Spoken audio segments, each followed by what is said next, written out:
I just like literally want to talk to the guest. Let me just do some one-on-ones with the guests, but I'm bringing everybody back up. But like, I think I actually want to take on the challenge. Hey, come back, Matthew. But like, come on, guys. At this point, we need to listen to the host, y'all.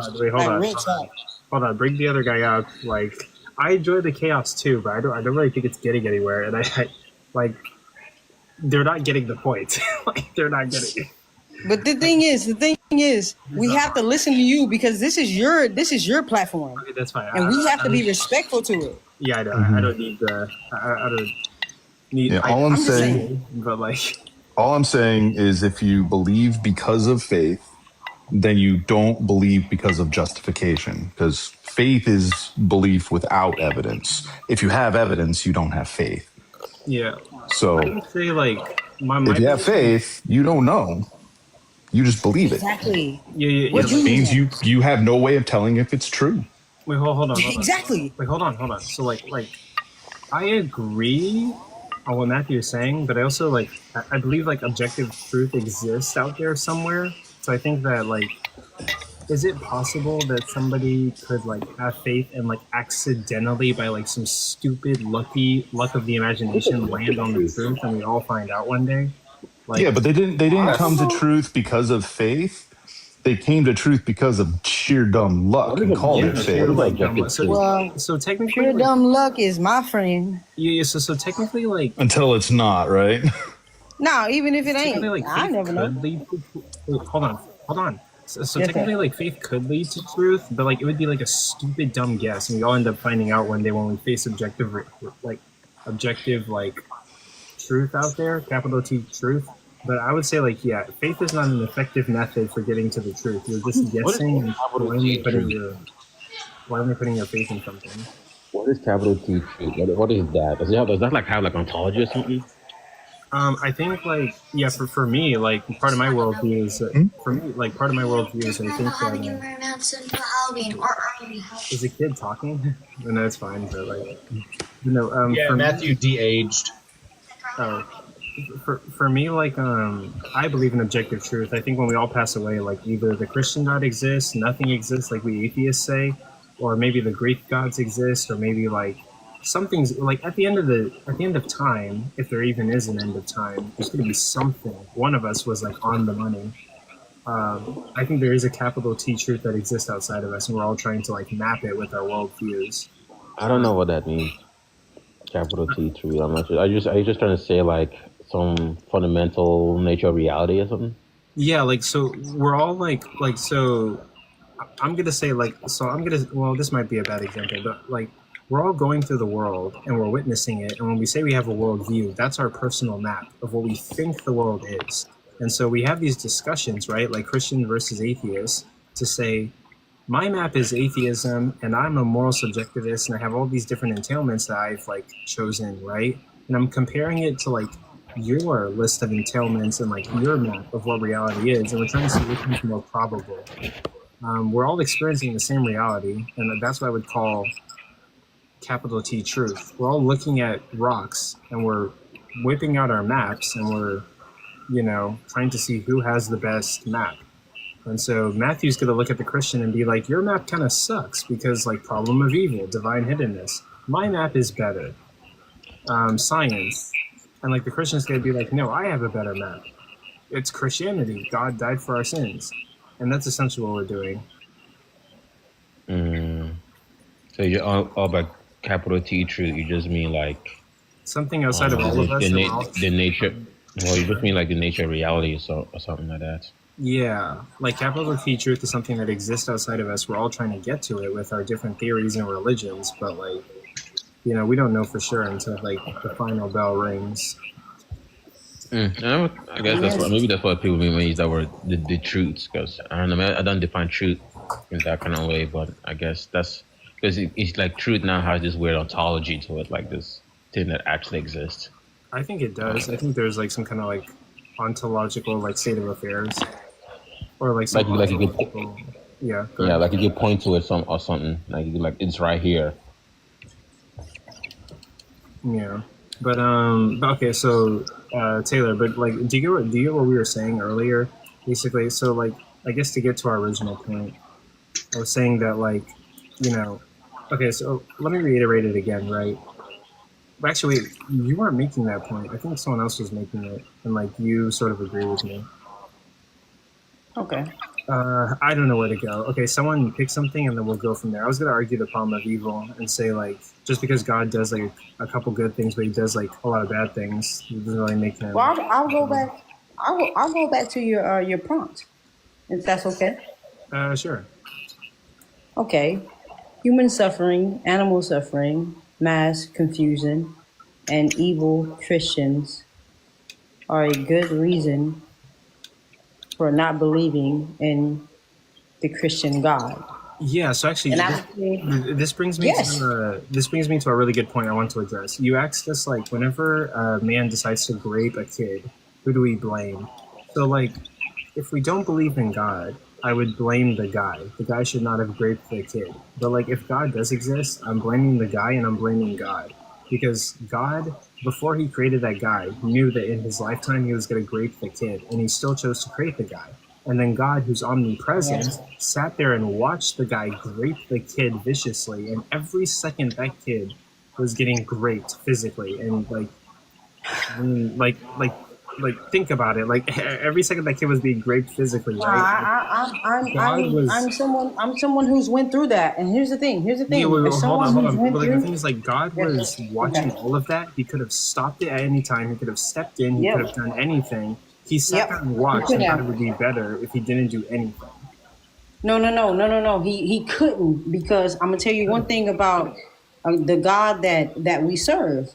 He isn't like us. He doesn't say he's going to do something and not do it. He gave us free will. Right. So hear me out on this. Hear me out. He couldn't just, even though he saw this person doing something very egregious, he couldn't just hop in and take free will away from that individual. Because if he did that, everything he's about would have been thrown to the grass. Because he gave us free will. What he said stands. He gave us free will. He's never taking it back. He's never taking it back. So what about the flood or the death of the Amalekites? Hold on. I got it. I literally am thinking the same thing. So like, when it comes to does God doing something about like the sin that men commit in the world eliminate free will?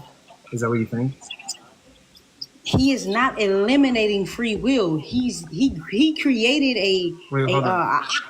He created an out within our free will. So you can have the freedom. You have the freedom to believe in His Son. Wait. What I'm asking you is like, if God does something about evil, does that eliminate free will? If God does something evil, does that eliminate? Like, does something about evil, stops it, or steps in and does anything? Does that eliminate free will if God acts on something? Oh, hold on. That's intricate. That's very intricate. Well, I'm gonna say this. God can move a person within their free will to stop evil. He can do that. But like, let's say that someone's doing something evil and God steps in and he stops it. He punishes them. He prevents it from happening. Is that like messing with their free will? Wait. Are you saying? Oh, okay. So let's make it a little bit more specific, because it's kind of out. Like it's not specific enough. So are you saying like? Go ahead. So are you saying like, if someone, like, let's hypothetically, Taylor, me right now, I felt like right now I wanted to go somewhere and shoot some shit up, right now, and if he came into me and said, "Stop that! Don't do it." Are you speaking of like a situation like that? Or would that negate your free will? No, hold on. I want to give you insight to that. He could definitely come to me and say, "Hey, Taylor, I don't think that's a good thing." And I can tell him, "Nah, God, fuck that. I'm gonna do it." Well, hold on. So like what I'm trying to get at, he gonna have to let me do it. What I'm trying to get at is that, like, you said that if God like stops evil, it would like prevent free will. And then but like in the Bible, God is literally doing that like all the time, right? There were people who would have starved to death if God didn't multiply fish and bread and feed them. That's Old Testament, babe. We not. That's New Testament. Yes, that's Jesus.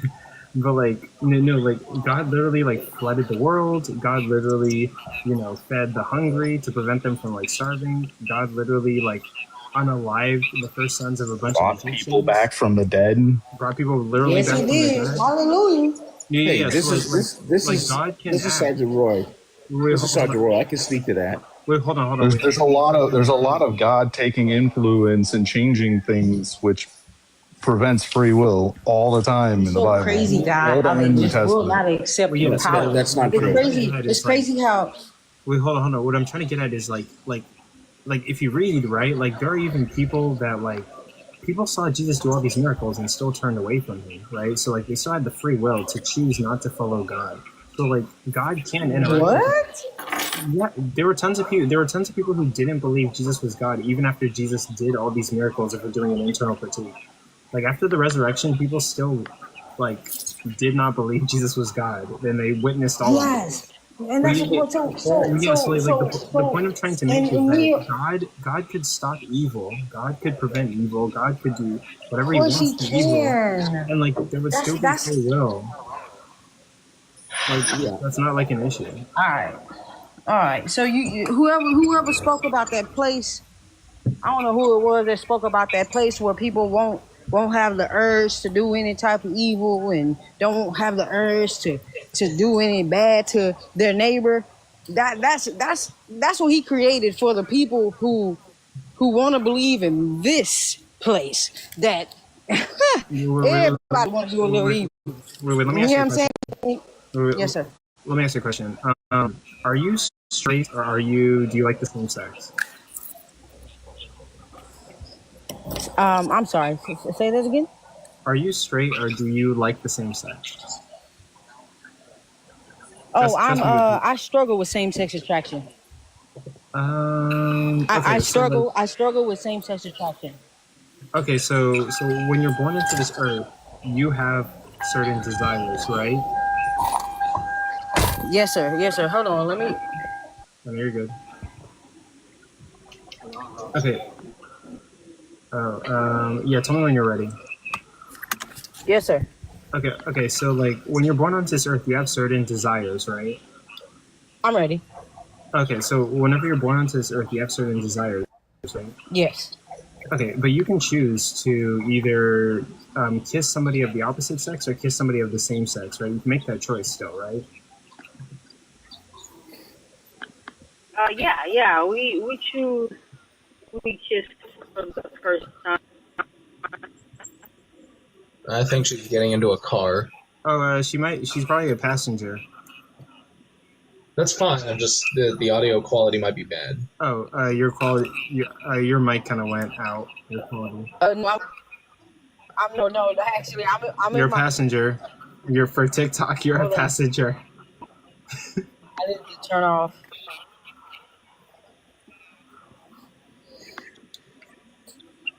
I think what I like to do to bypass a lot of this is, saying God could just create a world where you freely choose to do X or Y.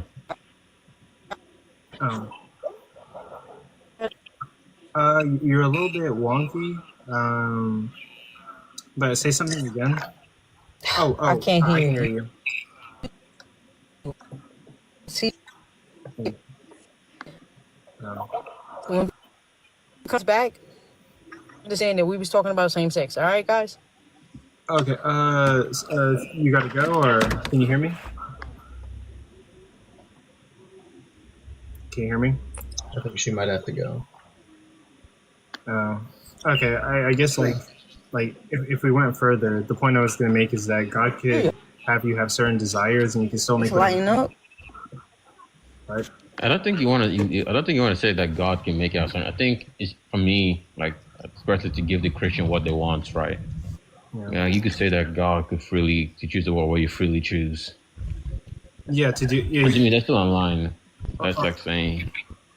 Yeah, or like, God could create a world where you have desires to only do like the good things because we have desires in this world to do whatever, right? Well, not desire. Well, maybe so, but I wonder if, like, to preserve the Christian's like intuition, like just if desires. I wanted to think desires would imply some kind of like lack of free will.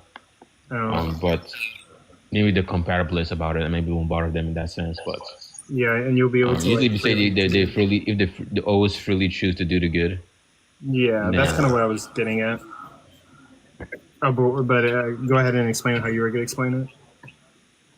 I mean, just like there's a possible world where we always freely choose to do the good. Yeah, and like good fine.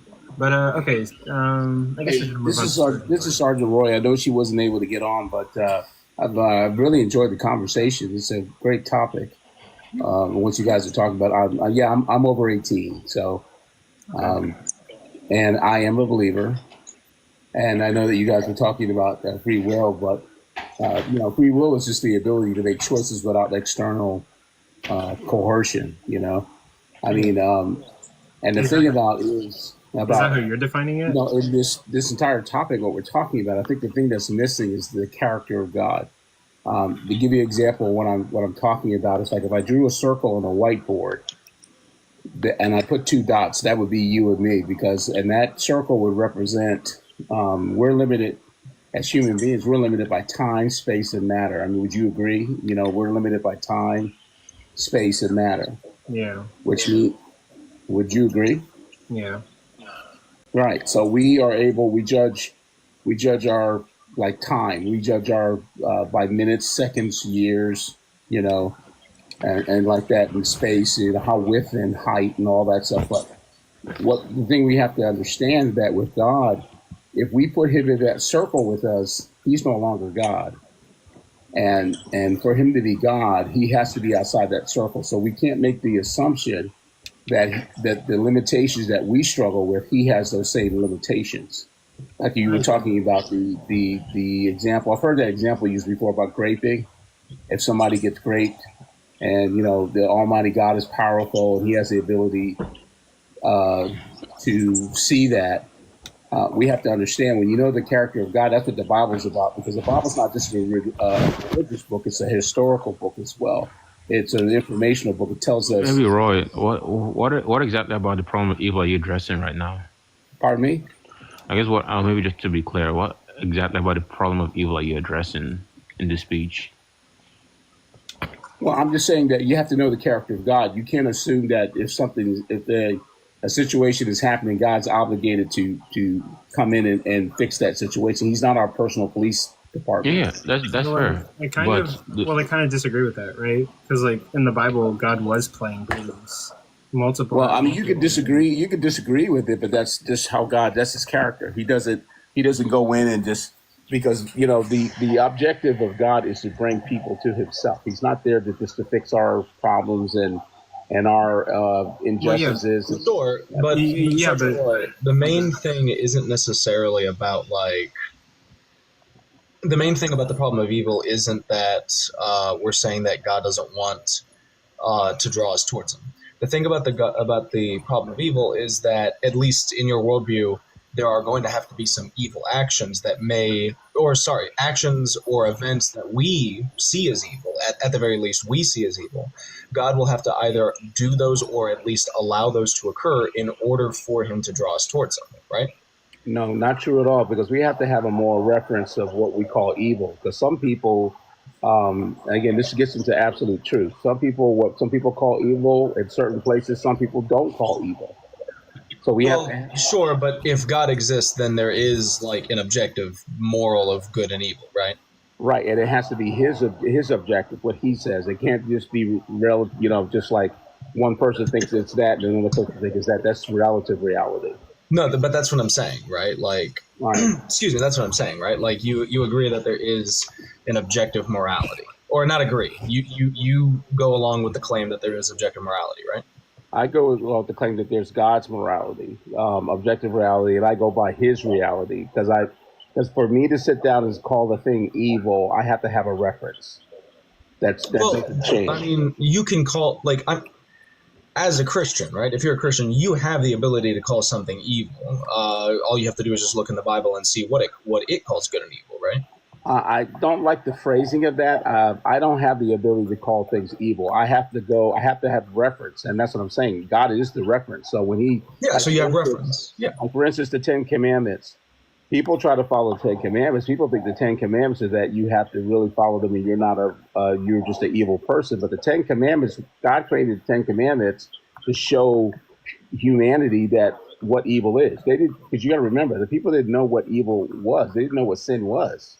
They didn't know. Whether that's the case or not, what I'm trying to get down to is that you understand that there is something that is, that there is an objective morality, right? You can call it God's morality, but you do believe that there is a morality that is beyond your understanding. Correct. Yeah, okay. Correct. So then what we're kind of addressing, because the problem of evil is usually an internal critique, because usually, at least in the modern day, Christians would call things such as slavery evil, or would call things such as grape evil. But if we're going with this tri-omni property of God, that he's all good, all powerful, and all knowing, correct, but these events are still occurring, then you can't necessarily call at least those events evil, because if evil exists, then God would want to stop it, because he's all good. He's all powerful, so he has the ability to stop it. And if he's all knowing, then he knows how to stop it, right? But see, that's not true. That's why I knew you were leading up to that, because if you know the character of God, that when we read in the Genesis account, when sin came into the world, God he's all knowing. Now, the fact that he's all knowing and he knows the beginning as well as he knows the end, that does not mean that the fact that evil is going on, that he's obligated to fix it or stop it. If you know his character. Well, the all-knowing portion, probably not, but the all-good portion, right? Because if he's all good, well, then what does all good mean in your perspective? All good is that he is good. That it also says, God says in his character, he tells humanity that he is good, and he's incapable of doing things like lying or creating evil. He didn't create evil. Evil is just the absence of goodness. So you're saying that God exists, but God is not obligated to do good, basically, right? Well, God is good, so he's not obligated to always do the good. Well, then I think you're asking a little bit more. The fact that there's evil in the world, that he's obligated to stop it. That's not true. No. I'm asking, is God obligated to always do the good? Is what I'm asking. No, he's not obligated. Okay. It kind of just falls into a pitfall where you as an individual that follows God can't really call anything evil because God's like allowing it, and if he's not obligated to do what we see as good, but there is an objective morality and God is good, then you're going back to you're making us we're using our intellect and our experiences as more references. I can't trust. In other words, I'll use myself as an example. I can't trust myself to go out and tell the world what's good and what's. I guess that's. I'll use myself as an example. I can't trust myself to go out. I'm saying. This is what I'm curious. Into a pitfall where you, as a Christian, can't really call anything like good or evil. Right, absolutely. However, that's where we have God, because we have a Creator that does tell us what is good and it doesn't change. And another thing about God's character is that when he says something, the fact that he's not controlled by time, space, or matter. Well, certainly does. I'm wrapping it up. But when God says something, if he says something 2,000 years ago, it's just as good as it is good right now, 2025. I'm confused. I have a quick question. Well, I mean, I would push back on the claim that God's morality doesn't change. But I'm just confused. So no, I would push back on that. I would push back on that claim. I have a question, please. Yeah, sure. Yeah, go for it. Go for it. If you call evil the absence of good, are you saying that good has a limitation? Good has a limitation. You mean my goodness or God's goodness? Good in general. Good regardless of who's viewing it. Good is a byproduct. It's just what we're creating. It's a character of God. So when you say constraints, I don't know what you mean by constraints. I said limitation, not constraint. Well, limitations. It has no limitations because God has no limitations. So if good has no limitations, how can evil exist? Evil exists because like she was trying to tell you on the phone call, man made a decision to walk away from God, to disobey God. And God, yes, he did allow it. He did allow it. So this is what I'm So understanding. evil exists so we can have free will? Right, you have choice. Now the free will, and I don't want to go into a biblical class, but we are in the will of God, but within God's will, God has given us the ability to make our own choices. Chapter and verse where God says we have free will, by the way? Jeez. Chapter and verse? Sure. Chapter and verse. Hold on. Well, you're not going to find that verbatim. That God did that, God told them. Well, then how do you know that? How do you know that? Because Scripture says that God told them not to eat of they can eat of any fruit of the garden, whatever, but this particular tree. And I'm paraphrasing, but they made a choice, right? They made a free will choice to eat from the tree. Did God know they would make that choice? Of course, He knew that. Of course. So could they ever deviate from that choice? They could, yeah, and that's a great comment. So like you're saying God sees multiple realities? No, we can't. Nobody knows the mind of God, but God says that He says Himself about Himself. So how do you know God is good if you cannot know His mind? Because He says He is the Alpha and Omega. He's the beginning and the end. So you're going off of a claim. I'm going off of what God says about Himself. Correct. Look, I think this is all right, but I just want to curious. Look, we've established, right, that God is good, but God is not obligated to do the good. Right, and Jesus even said that about Himself. He said He is the beginning and the end. He knows. So then, okay, cool. So I guess, cool. So why, if God's not obligated, why does He allow evil then? Great question, because God is just. Because man is a sinner. No. Listen, and mankind doesn't think that He is. So how do you communicate that to? How do you communicate that to why does God? If God doesn't feel obligated, or God's not obligated, feels obligated to do evil, why does He allow it then? Like why He allow it? Right. Well, because He allows it because God doesn't want robots, right? He has the ability. He has the ability to snap His fingers, and all of us can become like droids. So you're saying that He allows it because of this sense of free will that He's trying to preserve. It's the thing about He's trying to develop a relationship. The entire Bible is about. No. You're saying that God allows it because He wants to preserve free will. Is what you're saying? No, He's not trying to preserve. That's what you're telling me. That's not true. So why does He allow evil? You don't need to use like a lot of sentences. You could just say it real quickly. No, you're not getting it. I'm just trying to tell you, He allows evil. That's your answer. Yeah, but why? I think what Bobby is trying to do is see your logic as to why He allows evil, right? Because if the whole reason as to why God doesn't want robots to worship Him is because He allows free will, then what Bobby is saying is that evil is something that is like a sort of necessary thing to occur in order to sustain free will. That's why he is saying via your logic, it is to try and sustain free will. But I'm trying to explain to you that evil is a byproduct of disobedience. Everything has a consequence. Look, Roy, let me look. We established. Look, yeah, we have in this world. We have an account for. We're trying to see what accounts for evil, right? God is good, but we have evils. We're trying to see what accounts for evil. You're saying God is not obligated to do the good. Okay, cool. I'm asking why He allows for evil since He's not obligated. No, again. Like I said, you have to read. No, just what God says about Himself. You're kind of. That's how you're kind of summarizing. No, I'm using I'm understanding your line of reasoning. I'm asking you. God is good, right? That's what He says about Himself. No, I'm asking you, is God good? Yes, of course. And God is not obligated. Why are you asking me? Why are you asking me? Jesus, I thought you weren't engaging in this conversation. I am engaging you, but I'm just telling you that's what God says about Himself. Yeah, okay. I'm just, whatever you're understanding, just relay that, right? Yeah, but sir, I'm just trying to tell you that if you go to any Bible, God says that about Himself. So God is not obligated to always do the good, right? He's not obligated to police or fix yes, that's a yes. Cool. So why does He allow for evil? What is the reason? Because He allows us to endure our consequences for our actions. It's very simple. It's very simple. If you wanted to, you have the right to do. You don't have to serve God if you don't want to. You don't have to. I'm asking why He about serving God. I'm not asking about serving God. I'm just asking what accounts for evil. I know God is not obligated to do the good. I grant you what you're saying there. But I'm curious. Your question. It's because you need to see the consequences. It's very simple. So God wants us to see the consequences of our actions. Correct. Right. Okay. Adam's actions. So I'm assuming. Consequence of our actions. You're saying that if you were to do something bad, you must see the consequences of that, right? Right. It's very simple. I mean, I don't know if you have children, but Right. I have two children. No, you don't. You Let me don't. I get it. let me You don't just even go into finish. detail. Let me just make this short statement.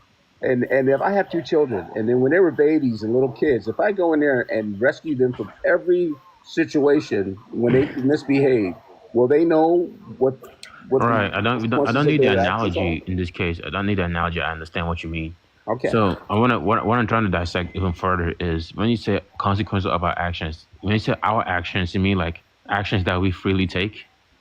Yeah, you can make choices whatever you want. I want to make sure that these actions that we're gonna face consequences for are actions that we freely take on, and is not of something that is done regardless of our free will.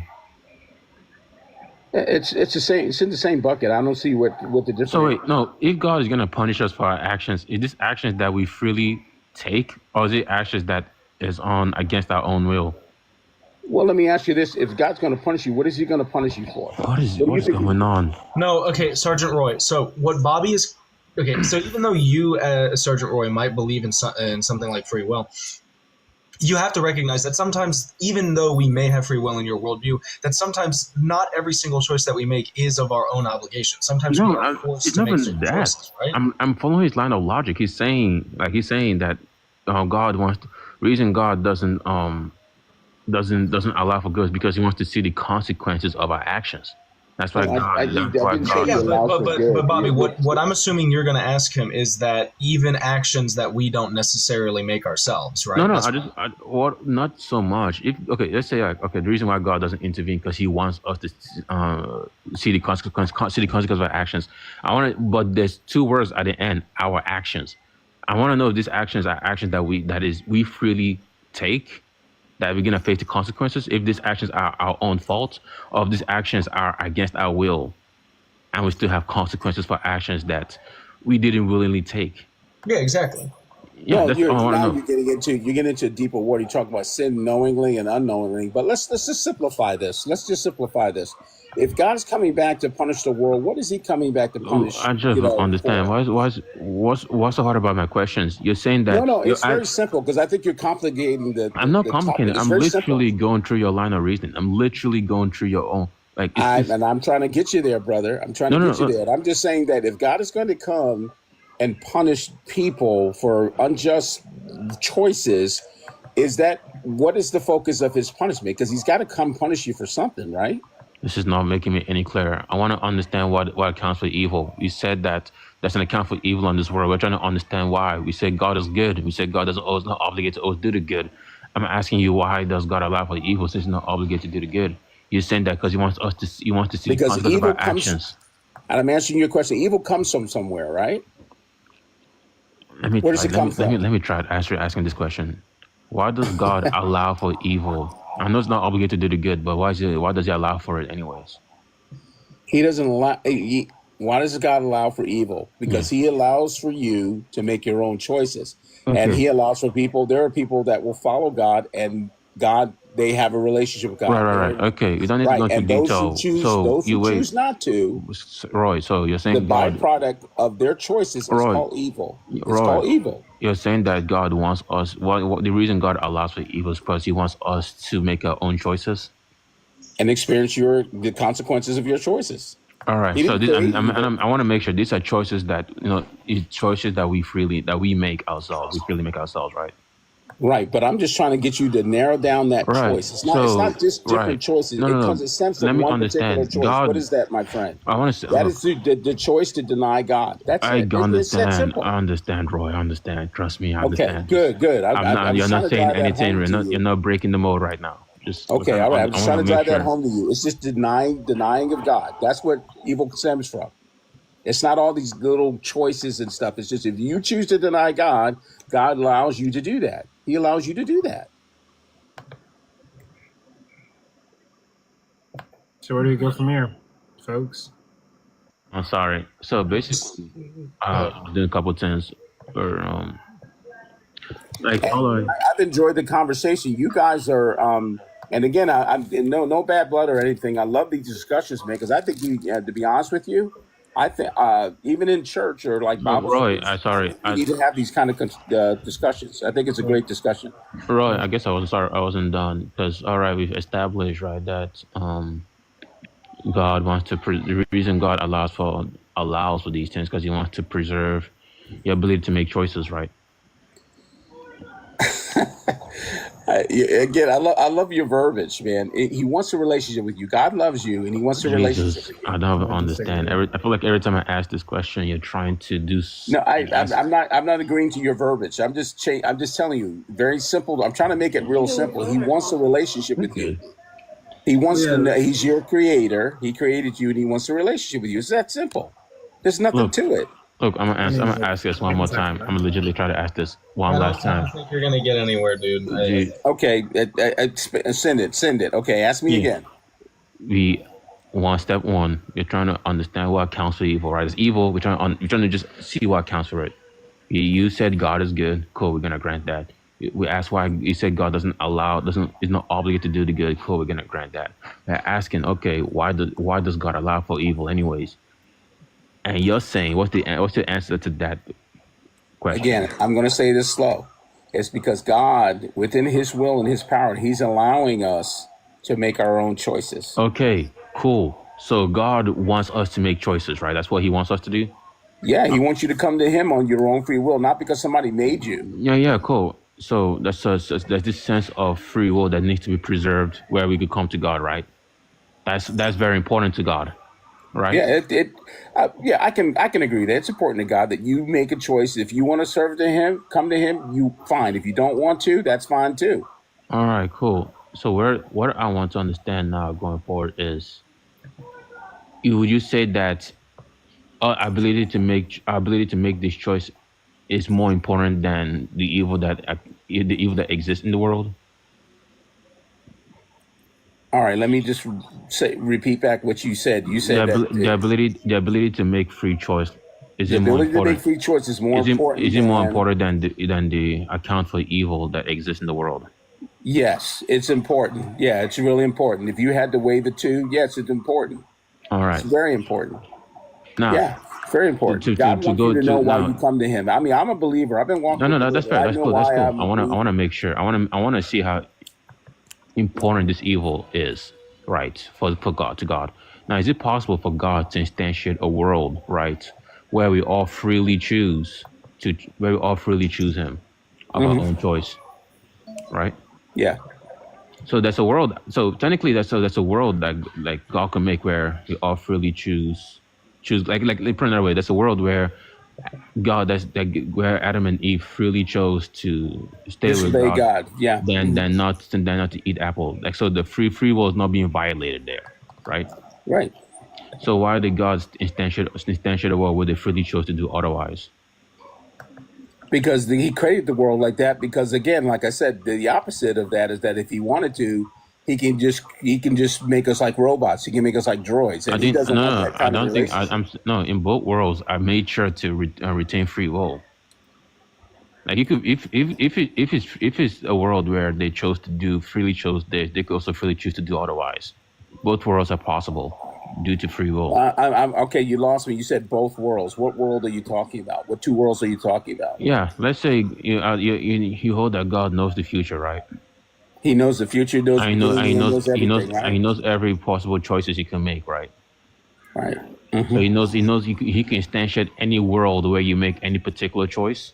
He's not limited by anything, and besides, again, this comes to the character of God. I don't believe there's many different worlds and dimensions. That's just a. No, I'm not saying like I'm saying that God, every possible action that's ever taken, God knows all. Like knows every single thing. Because it said God said I knew you before you. Yeah, so God knows. God could instantiate a world where Adam and Eve freely chose to not eat of the apple. Yeah, he did know that. Correct. Yeah, he didn't know that. That's a world, and there's another world where Adam and Eve did freely. But He created that world. So he chose. So he decided to create the world where they actually freely ate of the apple, rather than the world where they freely chose not to eat. All right. Well, see, this is where I see where you're getting lost, because you think that God, like I said, remember, God's not limited by time. He doesn't think the way that you and I think.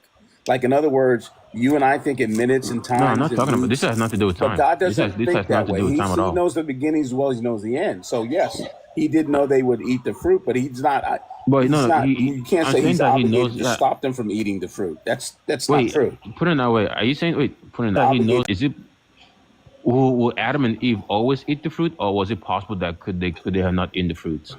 They had a choice. Left, it's kind of it's like a computer program. If then else, they had a choice. No, I'm asking, like, is it that they will always eat off the fruits, and they couldn't do otherwise? Well, you mean that they would always eat of the fruit? Yeah, was it possible that they could have not eat? They could have not eaten of the fruit. Well, we can consider possibilities. We don't just go by what was reported, what happened. So I mean, we can do what if then, what happened. That does us no good. They ate. So you're saying that Adam and Eve were always eating all the fruit? That was impossible. They made a choice to eat the fruit. That's just it. I don't know what else to consider. Jeez. Okay, let me approach this conversation. Maybe it's too logical. No, let me try another way. You're not communicating it very well. You're just saying that. No, they will always eat the fruit. I'm not too sure what's being hard to communicate. I'm just saying if it's possible, like let's say in the world God exists alone, like let's in the thought experiment, in the world where God exists alone. Okay. Okay. God knows. God knows every action. Every person. Yep. Knows every person and every action that they will ever take. Absolutely. So God knows what will happen if I go left. God knows what happens if I go right. Right. Yeah. So these possibilities are available to God, and He can instantiate all that. God knows that Adam and Eve. What will happen if Adam and Eve would have ate the apple? God knows Adam and Eve would not eat that apple. Right. But He also knows the end too. He knows the end that if they didn't, right? I'm saying that He knows all these things. Right. He knows all the possibilities. So what's the problem? God instantiates a world instead of instantiate a world where they ate of the apple rather than when they didn't. Right. Right. I mean, asking why is that? Was there need to do that? Was it because He wants to like? Why did He allow it to happen? Because it seems like if God instantiated a world where Adam and Eve did not eat of the apple, right? All right. If I understand, there will be no evil. Why didn't He just stop it, and why did He allow it to happen? No. He could. No, if there's instantiated a world that didn't eat of the or the water of the fruit, right? It seems like there shouldn't be any evil. Like everything should be good, right? Right, and that's what I'm saying. You're saying you still have free will and all that. You still have. Okay. So why didn't you create a world where you have free will and all this bad thing didn't happen, right? Yeah, you still get all that. Right, but that's what an all-knowing God does. He knows the end, right? Well, I think this might be too complicated. Yes, he knows everything. He knows the end. So if he knows all the end, he knows all possible ends. Right. He knows the end, but you and I don't. You and I don't know. He knows all possible ends. But we're saying, right, but you and I don't know. But this is where the beauty comes in. He says, trust Him. Okay. And I trust Him. I trust God because He's good. So why would I not trust a good, all-being, powerful Creator? Okay, so I see. So now you're saying something like, okay, you agreed. You're saying something that you agree that God could instantiate one world over the other. Yeah, it is a possibility. But you trust. I'm sorry it took me a while to get to that, but I'm just saying. But you trust. You have trust in God that He has good reason for instantiating this particular world. Absolutely, because He's good, and I trust Him. So, I want to make sure you agree that free will was not violated in both worlds. Yes, sir. Yes, sir. Right, awesome. So then, if you're agreeing that free will is not valid in both worlds, and you agree that I didn't say free will is not valid in both worlds. That you're going somewhere else. No. I say free will is not violated in both worlds. Oh, not violated. I'm sorry. Not violated in both worlds, and God still instantiates this world over that world where clearly there's no evil in that world, but there's evil in this world, right? And you're saying, well, you trust God because you know God knows best, right? Then that just means that. But if I can throw, well, no, wait, let me finish here. That just tells me that there's some need for evil at that point. Yes, clearly it's not just free will that's the issue. Like God could still have free will and have us come to Him. Right, you can assume that.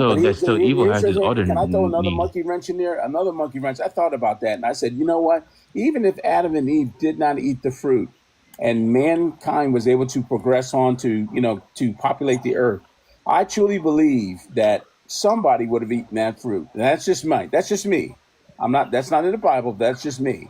I think somebody would have eaten the fruit. I say no. In that world, everyone, Adam and Eve, and everyone freely chose not to eat of the fruit. But we're not made that way. You misunderstand the point. You're missing the point. We're not made that way. We can make our own choices. Like the lady said on the call earlier. She said if she wanted to go and pull out a gun and That's raw. You almost understood. I'm saying that God has access to all these worlds where everyone freely chooses. So there's a world out there. Yes, sir. In this infinite world, there's a world where we all freely do the same thing. Right. Yes, because it's infinite. Right, but brother, I'm telling you right now, we live in a world today where people don't think that they're evil. They don't think. They think they make their own. It's not a matter. Right. It's not a matter of what they think they're evil. Look. How can I say this? There's a world where all these evils don't like. Clearly, Schmittler didn't think it was evil, right? Schmittler thought he was doing good, right? But we clearly don't feel that's evil. So there's a world where Schmittler doesn't do stuff like that. He freely does not do stuff like that. He does. Schmittler freely does something else. That's good. Let me tell you something. When I was in Iraq in 2007, I was on a special ops unit. Okay, that's besides the point. That's besides right. the point. At the end of the year, I was over there for a year. At the end of the year, I was shot at about 7 times, blown up about 7 times. And the thing was that there was a day we were on patrol, and somebody thought it was funny to pull a grenade and throw it over the wall of a girls' school and kill 8 little girls. Okay, and they thought it was okay. You know, they in their worldview, they thought it was okay because in that saying God knows of a world where everybody freely does the good, freely of their own choice does the good. But in that part of the world, their worldview is that women are not. Oh Jesus! Women are not treated. No, it's right. In a world where God exists alone, in all these infinite instantiations of what He can create, God knows of a world where we all freely choose to do the good. Right. Yeah.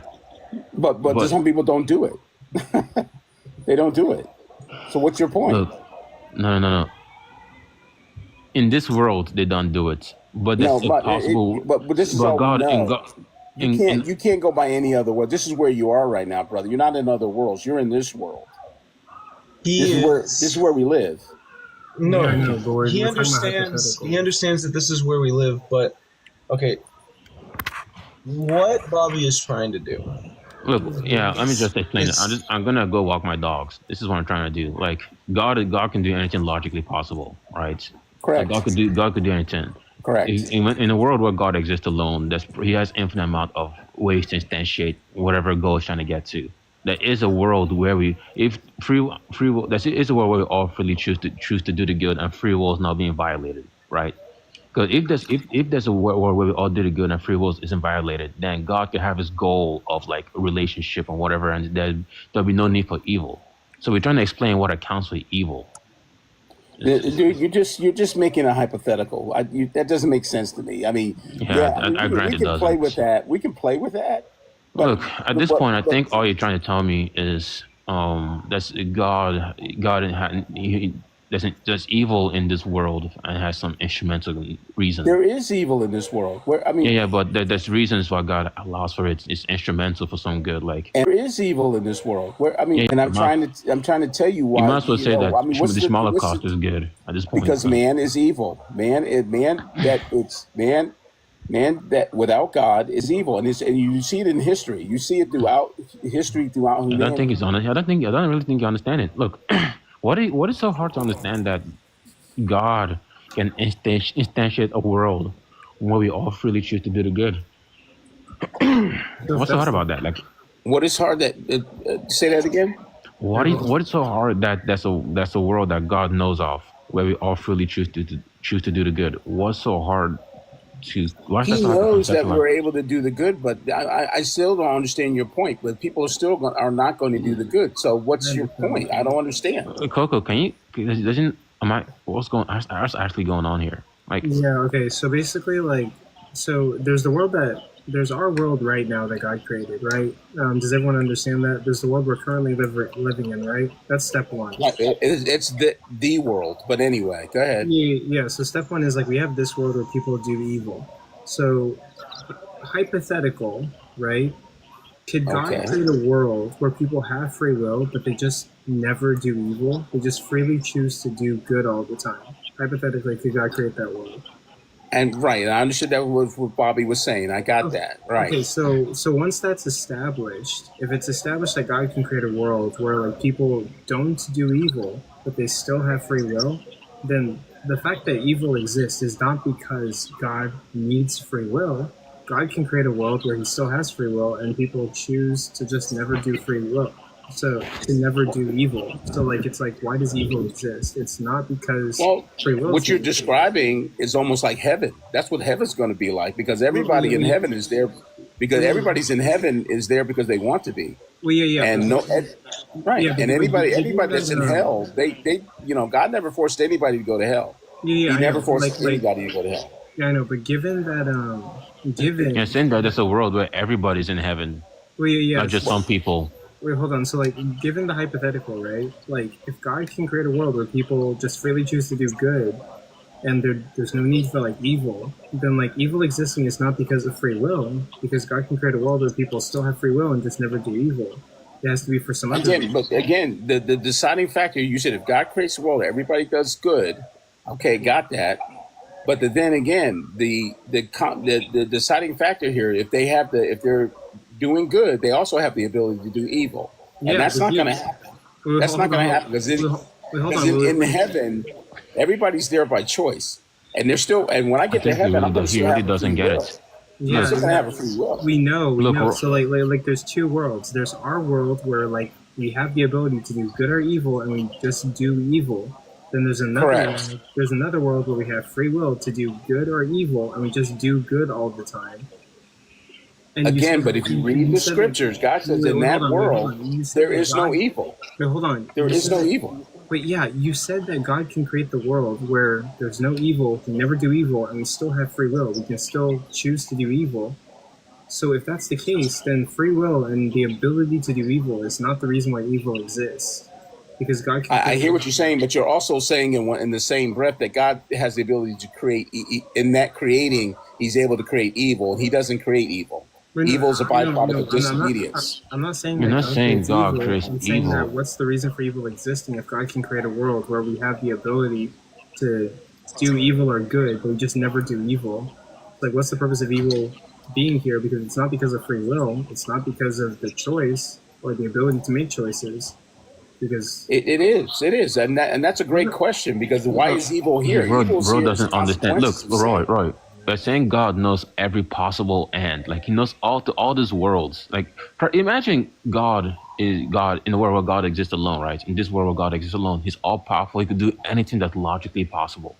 Right? Yeah, but Bobby, you're giving hypotheticals. I'm going by what God says he is and what the world is. I mean, hypotheticals. This is literally based on what God is. This is based on the metaphysics that we know God. You don't have to create a hypothetical world for me to say, well, God does this. I'm talking about the world that I know right now. That's all I can answer to. Now, if we want to look up these type of worlds, I mean, really quick, pause real quick. We can play that. Wait, hold on. Pause real quick. Dr. Truth in the comments. I know about the trans world. I know about Alvin Platinga's trans world depravity, and I think it's a good response to what me and Bobby have been saying, but the guest isn't running. I actually don't think that's a good response, because I'm still not sure what trans world depravity is trying to tell me, because all I'm trying to understand is, hey, as long as God, that's a possible world that can logically exist, God could just instantiate that world. I'm not too sure why that's a defeater, unless someone could explain to me why trans world depravity. If there's a logically possible world, why we always do the good? If that's possible, well, that's but the thing is that, Bobby, you don't know the mind of God, and you have to admit that. You don't know. Roy, I just don't think you actually understand what you're saying. You misunderstand what I'm saying? You don't understand what we're saying. Because I don't understand what trans world depravity is trying to tell me. That's why I'm still running this. If like I understand what trans world depravity is trying to tell me, maybe I won't run this. All right, well, let me ask you this. You did agree that we live in a world, as human beings, we're living it by time, space, and matter. You said it. You agree with that, right? What does that do? Anything? Yeah. What about it? Right. Well, that's important. You just can't push that to the side, because that's where our thought processes and our worldviews come from. And you're talking about a creator who's not limited by that. Yeah, and I'm not too sure what you're addressing right now. No, I'm talking about his being and his thought process and stuff. You can't match yours up with his. It's just No, impossible. I'm not too. Look, I understand that. That's not the wasn't. That's not Bobby, what's being you asked about. cannot match your No, decision Roy, what's making been process up to what God's is because it's no much look, higher than ours. Roy. If all you're trying to say is that, look, at this point, if all you're saying is that you don't understand why God creates one world, over some other, right? He didn't create that. That's what you're saying. That I clearly understand what you're saying. That's what you're struggling with. He didn't create another world. Over. That's not true because that's why we have the Bible because it's a historical document. It tells you right there. You got to read Genesis. Just read the book of Genesis. No, Jay, because I don't understand like transport depravity because it seems like it's saying I'm not too sure what transport depravity is actually trying to like tell me because it seems like well, actually, I mean, technically, like Jay in the comments literally debunked right. it, and like. And let me ask you this, Bobby, and I don't mean any. I think Jay did send me like I gotta go back to what Jay told me because Jay said but I don't mean any it's logically possible for God to create a world that is good. Then that's. But all let me ask you this. I don't mean any disrespect, and I know you guys got other callers, so I don't want to hog your call. No, Roy. But the thing is disrespect. It's that you're going in tangents that's not asked. Look, no. I'm just saying, are you a believer, Bobby? Are you saved?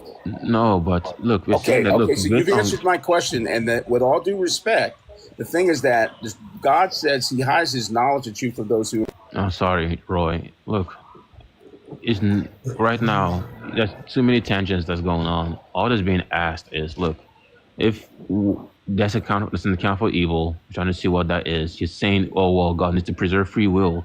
You're saying, can free will still be the case, right? If free will is something that God wants to preserve, can it still be the case in some other possible world where evil doesn't exist, right?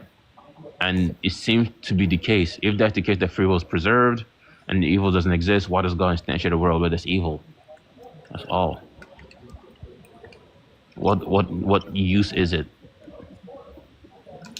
I know it's not obligated to do the good, but what use is evil to have if you could have free will, right? And come to Him and be no evil. Where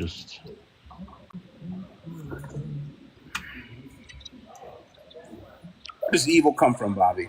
Oh Jesus! I don't think I don't actually do not think you understand it. I actually do not think you understand it. This is weird. Like what's actually going on? Look. In the world where God exists alone, we understand. Look, okay, Roy, I grant you, evil comes from free choice, right? Disobedience to God. Yeah, right. Disobedience, free choice. Okay, cool. Yes. Now, God, there's so many worlds that God can instantiate where there's free will, right? All right, let me stop you right there. I don't agree. There's so many worlds. That's why we're not communicating. You think there's so many worlds? There isn't, Bobby. There isn't. Oh, okay. So there's God. There's only one world. Yes, sir. Yes, sir. Interesting. So are you saying that at that point that Adam and Eve will always can only eat of the fruits and they couldn't do otherwise? Yes, sir. Okay. At that point, that's not free will. Then I hope that you guys find it out because that's what you got to read it. This is not about academics. This is a spiritual thing. You got to read Genesis. Yeah. So if you're saying there's no possible world, right? That Adam and Eve, there's only this one world that there's can no instantiate, world. and Correct. Adam and Eve will only eat of the free will. Correct. Right, and couldn't do otherwise, right? Correct. They're just doing the inevitable. Correct. Yeah, they're just. Yeah, then at that point. I've answered your question. I'm sorry I took around time to get around that, but yes, Bobby, there are no other worlds. This is the only world we're going to deal with. God's going to hold us accountable for. And I appreciate you guys' time. Great conversation. I say, hey, keep talking about it. And my only 2 cents as recommendation is that if you give your life to Jesus Christ and God will open up the wisdom and you read Genesis. Genesis will tell you everything you need to know. I'm sorry. Do you believe a snake can talk? Sergeant Roy, you said a whole lot of things. No, I think that. But that's the I'm world too we live in. autistic for Christians because they're either trolling, stupid, or ignorant. The thing about this is that you don't realize that now you bet yourself into motor collapse. No, I'm talking about if you say God has no limit, God has no limitations. No, and this is actually you don't want to even bite this. You sound stupid. I'm sorry. You don't want to bite this view that. So are you saying? Okay, are you saying that? So this is the only world, right? Yes. So are you saying that can God choose to create this world? Can God choose to not create this world? What do you think? I'm just asking yes or no. If this is the only What do world, you can God? think? You can't. Now I've taught you. I've given you the information. What do you think? It's your view. I'm asking for your view. Can It's God not my choose? view. I'm just going by. I've just told you what God If says about Himself. But I'm just saying, what do you think? What do you think? what? I don't know. I'm asking you. Like, if I know, but let's say that's you're what a saying lot that of this is the only atheists world and that God that's a can lot of create. I'm atheists and asking you, can agnostics do. God choose? When they get to in a corner, they start machine gunning me with questions. I say, listen, it's there for you. You can't pick my brain for free. Can God choose? And I get that this is the only world. Can God choose to not create this world? He can do whatever he likes, and he does. So the answer is yes. He created you. He created me, of course. So the answer is yes. Right, but I'm not going to talk on hypotheticals because that's neither All here right. nor there. All right. So if Then you God, don't have the ability to evolve. No, he has the ability to, and he has the ability. Who has? No, The I ability said to you evolve? don't have the ability to evolve. People don't have the ability to evolve. No, yeah, I'm because saying you. I'm Evolve saying into, you evolve mentally into do not what? give yourself the power to evolve Evolve into what? then in this into a case, better person. in Yeah, this, well, that's through spiritual means that God changes us from the inside Nope. out. It's a matter of, since you said you do not involve yourself with hypotheticals, you yourself has taken away your own power to evolve. I can't involve myself. That's correct. I need Jesus. Correct. I think what's Why do you confusing. limit yourself? I know I don't limit myself at all. I'm just You being are honest limiting because I yourself. know that I'm Because a if you fallen say you can person. only I evolve with know that Jesus, you have I'm put a not perfect. limitation on yourself for no reason. No, that's your opinion. But Yes, yes. I know that I That's make not an mistakes. I'm opinion. not perfect. It is a Neither are straight you. fact that the Chinese people back in the day did not have Jesus, yet they still created written language. They still created the I think you printing need to go press. read They still Genesis. created fireworks. Are you sure about that? Therefore, Are they you sure have the about ability that? to evolve without Jesus. Are you sure about that? Am I sure that the Chinese people invented No. a Are you version of the sure about printing that? press? Because I'm just saying that Am I sure about what? About all the history you're kind of telling me about, because you got to read Genesis, what God So says you're about Himself. asking. Don't First ask things me. first, I Read can't it. believe a snake can talk. Second Right. thing Well, second, I do I know. believe that the I know. Chinese made fireworks? Let me go to everybody else in this world that actually studies history and say, hey, do you know that the Chinese made fireworks? And no one would be able to disprove Yeah, that the by Chinese made any the account. fireworks. So what does that have to do about your soul? What about your connection with God? Fireworks is a version of evolution via social engineering evolution. How does that draw you Or closer to AKA God? the ability to create something How does that new draw you in closer to quotation God? marks. And this is interesting And though I because sense the tension. You guys are getting a little bit no, upset. It's not Don't get tension. upset. It's Don't get me upset. trying to understand, why do Christians act? Because honestly, I can't believe you're being true here. I have to assume you're trolling, and Yeah, you are I'm not a acting troller. stupid. I'm just a troller. I'm just a champion. I'm the delivery guy. I'm just a messenger. No, but I think this is interesting But your because delivery is bad. this is interesting so now. be it. So be it. This is But the thing is that you Roy. can't sit here and say what a Christian is because you're Well, not no, saved and you but don't know the character of God. well, this is So interesting because No now true Roy. Scotsman lets it go, everybody. Well, no, but wait, this is interesting because now Roy is saying that God can only instantiate this one. I mean, I guess he's saying God can choose or not choose not to, but God is only limited to this one world where Adam. you don't know. God's not limited by that, please. You know, there's I just four asked major you. questions. You There's just four no, major questions people want to know. They want to know about origin, no. meaning, morality, and I don't. destiny. That's And weird. we can talk about hypotheticals all day long. This is so wait. No, is God It may limited or give you not? more likes, it may give you more follows, but you haven't answered those Whoa, questions. what is going on? You just said it was God was limited to this one world. You said that just now, and now you're backtracking. What's going on? Is God limited to this one world or not? What's your question? Is that yes? Because I said I was about to go on, but now you're saying no, it's not limited. What does that mean there? God's not limited at all. I've answered it like 15 minutes is ago. it limited to this one world or not? Yes or no? Because I said yes. Anything, bro. He's not limited to anything. Why are you asking me that? That's a silly question. Coco, I was on recording that this man said God can only instantiate this world. God is not limited by any world. I don't know how else to make that simplified for you. I think you struggle with that. I think so. If God is not limited to this world, can God see the world where Adam and Eve didn't eat the apple? If God is not limited to the world, can He what? if God is not limited to this one world, can God see the world where Adam and Eve did not eat the apple? He saw that, yeah, but he didn't interrupt it. He allowed it to happen. So there's a world where they didn't eat the apple and a world where no, they there's did, not a or is world. You're there making only an the one assumption. world That's we a have? presupposition, bro. That's called a presupposition. That's not true at all. He actually doesn't No, understand. that's not a pre. He not only did he backtrack, but he's backtracking more. I think he's just lost. Give me the his thought evidence that shows me there was a world where they didn't, there was no now. evil. He doesn't even understand possible you can't worlds. support that. Look, God can choose And you can't extension support any they world. eat an apple. Hey, I just go by what God says.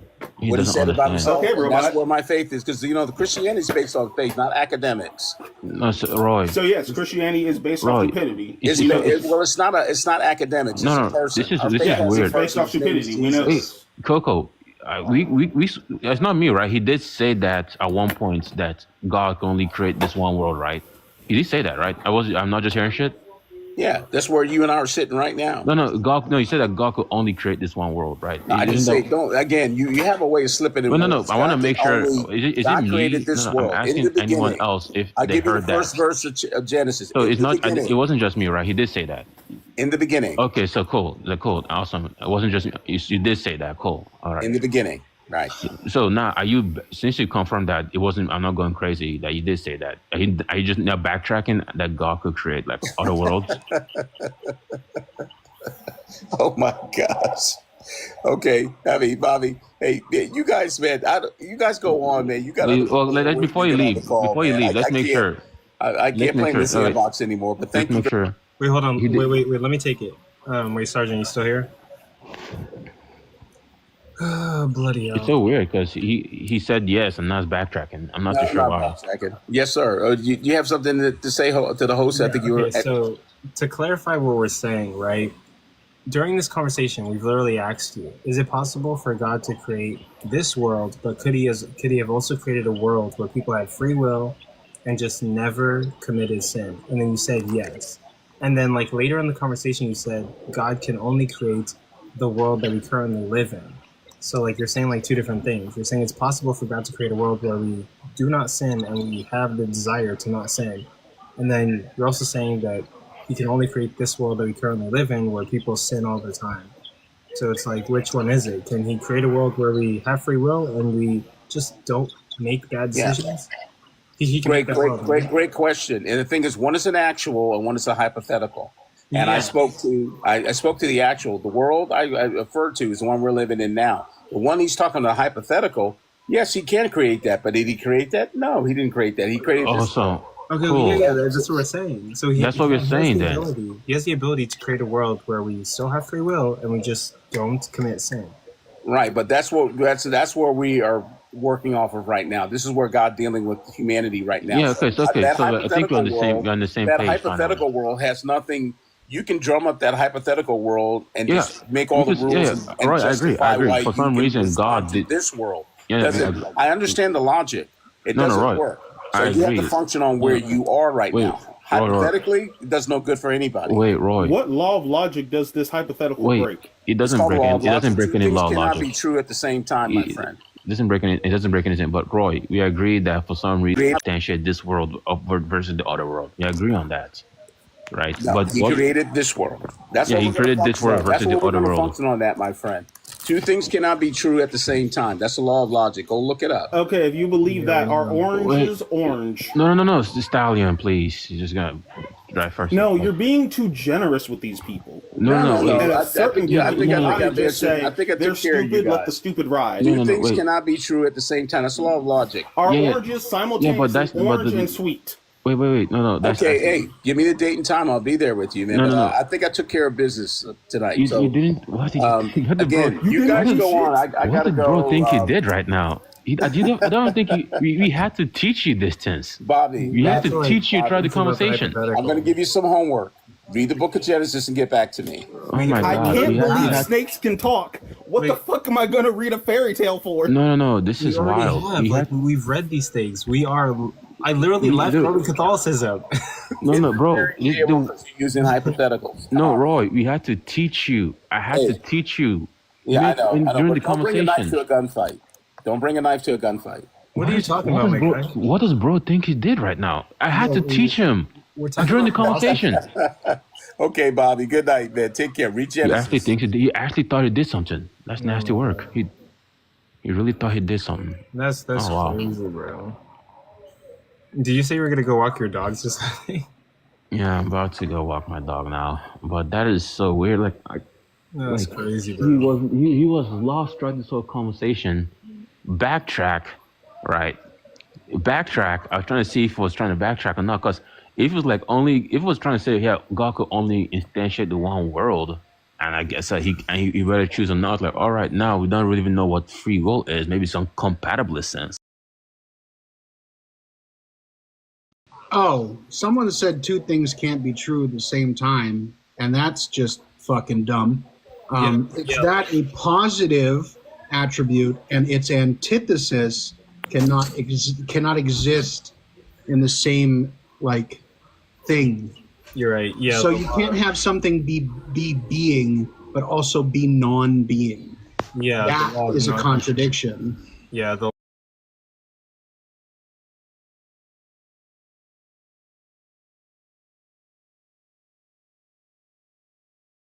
Those are both two true things about the rock. So there are multiple truth predicates that can be associated to a particular. Yeah, and as far as this guy was talking about, he's saying I think he probably backtracked, but God can only instantiate one world and couldn't instantiate any other world. So God, basically, I think he agreed that for some reason God didn't have access to these other worlds and can only instantiate this world. So I don't know what free will, but I guess he said that God, I think maybe he said that God can still decide to choose to create or not create. But even if he was to create, he can only instantiate this world. So that means there's no real. That means that Adam and Eve can only eat of the fruits. I don't even know what choice means here. Hey, Bobby, you want to have the conversation with me or what, man? Bobby, if the other guys didn't understand it, I'm sure he's not. I don't even know what choice. I get what you're saying. If they could not, if there no possible. Bobby, let's have the conversation, man. Yo, he's talking to me, Chief. Yeah. Thanks. If you agree that hey, there's no possible world where they could choose otherwise, right? And they can only choose this, and God could only instantiate this world, right? And he doesn't have access to the other world. That means Adam can only eat of the fruit. Man, the guy gone already. Man, I'm here. Well, I know. I'm talking to Tim. What does that even mean? I'm asking Tim. What does that mean for free will? That's the compatibilism. What's going on? I mean, there? I guess you'd be left with compatibilism, even though you couldn't choose otherwise. Well, I mean, you can always choose. Like the nature of contingency entails the capacity to choose otherwise, right? Because that's just how contingency works. It's something could or could not obtain. If God doesn't have access to the world where he can choose otherwise, I believe in God, man. Let's have the conversation, man. Y'all just talking amongst each other. He's talking to a priest. Shut the fuck up. Damn. If God doesn't have access to the world where you choose otherwise, how are you actually choosing otherwise? That's a question for me? Not for you, it's him. He's talking to Hierophant. He's talking to Well, yeah, if God doesn't have access to contingency, then no. There is no choice otherwise. That's what bro, the last day Roy doesn't agree to. He's saying that he says that God doesn't have access to contingency? Yeah. He says that God doesn't have access to contingency? Yeah, we asked him, does God have access? I think he said yes, and then he backtracked for some reason. Oh, yeah. So God would necessarily have to have access to contingency. Yeah, because I'm not too sure what choice means there. It just seems like they're just kind of following some set play that they don't have a hand in. There's no real free will there. But I think he sensed that he said something wrong, and then backtracked, and then left. Well, like within my metaphysical system, choices boiled down to either an action that consequent is coherence or a lack of coherence, right? So you only have one or the other. There's either A or B. Either a choice is going to align in such a way that its product is coherent and intelligible, or its negation. Right. Right. So in my world, choices boiled down to that. Right. The word choice. You have resonant agency, to which your actions can align with the structure of the universe, or you can try to do things that are not aligned to that structure. But these choices exist is what Well, they matters would to me. be, because you're still a causal agent, and we have the capacity to reason our agency, right? So with reason comes responsibility. So whether we act in a way that is coherent and intelligible, or one that is incoherent and unintelligible, that responsibility still rides upon us. I agree with that. I guess what I'm saying, the choice is real, is the sense that there will be the choice to do otherwise exists. It is real in an epistemic sense, because the choice could change within a different condition if we upload it to like some modal semantic, right? So of course, with a change in condition, the outcome could be different, and your choice concerning that outcome could be different. And so it's just epistemically true that we may not have choice the way we think we did. Go ahead, Coco. Sorry. Oh no, you're totally cool. I'm just like, it's so cool how I have this background and I can put my hand in front of it and you can see my room. Fucking nerd. No, but that makes sense though, Bobby. No, that makes sense. But I guess this is from this makes sense, yes. But what I'm trying to say, right, from God's perspective, right, regardless of whatever world that's instantiated, that was because of our free choice. I would say that the only worlds that obtain are intelligible and coherent. Yeah, but that's multiple worlds. Could there be more than one world such as this in which there is the same level of intelligibility and coherency? Yeah. Absolutely. So I would say that God is not motivated or cannot obtain the negation of substance. And so, like in a modality, if another world were to obtain, it must maintain the parameters of intelligibility and coherency at minimum. Yeah. There's minimum. I agree. There's minimum requirements. Yeah, of course, there has to be this minimum requirements, and free will must be obtained. But that's still infinite amount. That you still have like a decent amount of, like almost an infinite amount, I think, of choices, even in that field. I think that God can pull from. That's whatever criteria you meet, you put forward. There's still going to be an infinite amount of worlds that meet those criteria. Mm-hmm. Yeah. Yeah, I'm saying that when like that last person said that God only has access to only the one. Yeah, that's wild. That's metaphysically incoherent. Yeah, then it's weird. But I think he tried to backtrack on that, and that's what it makes me. Because now I was like, what does choice even mean here?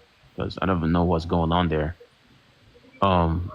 Anyways, that's besides the point. And then he, after trying to teach him about possible worlds and all that, he thought he did something and ran and left. Like it's also like you have to teach someone, and then they feel like I don't even know.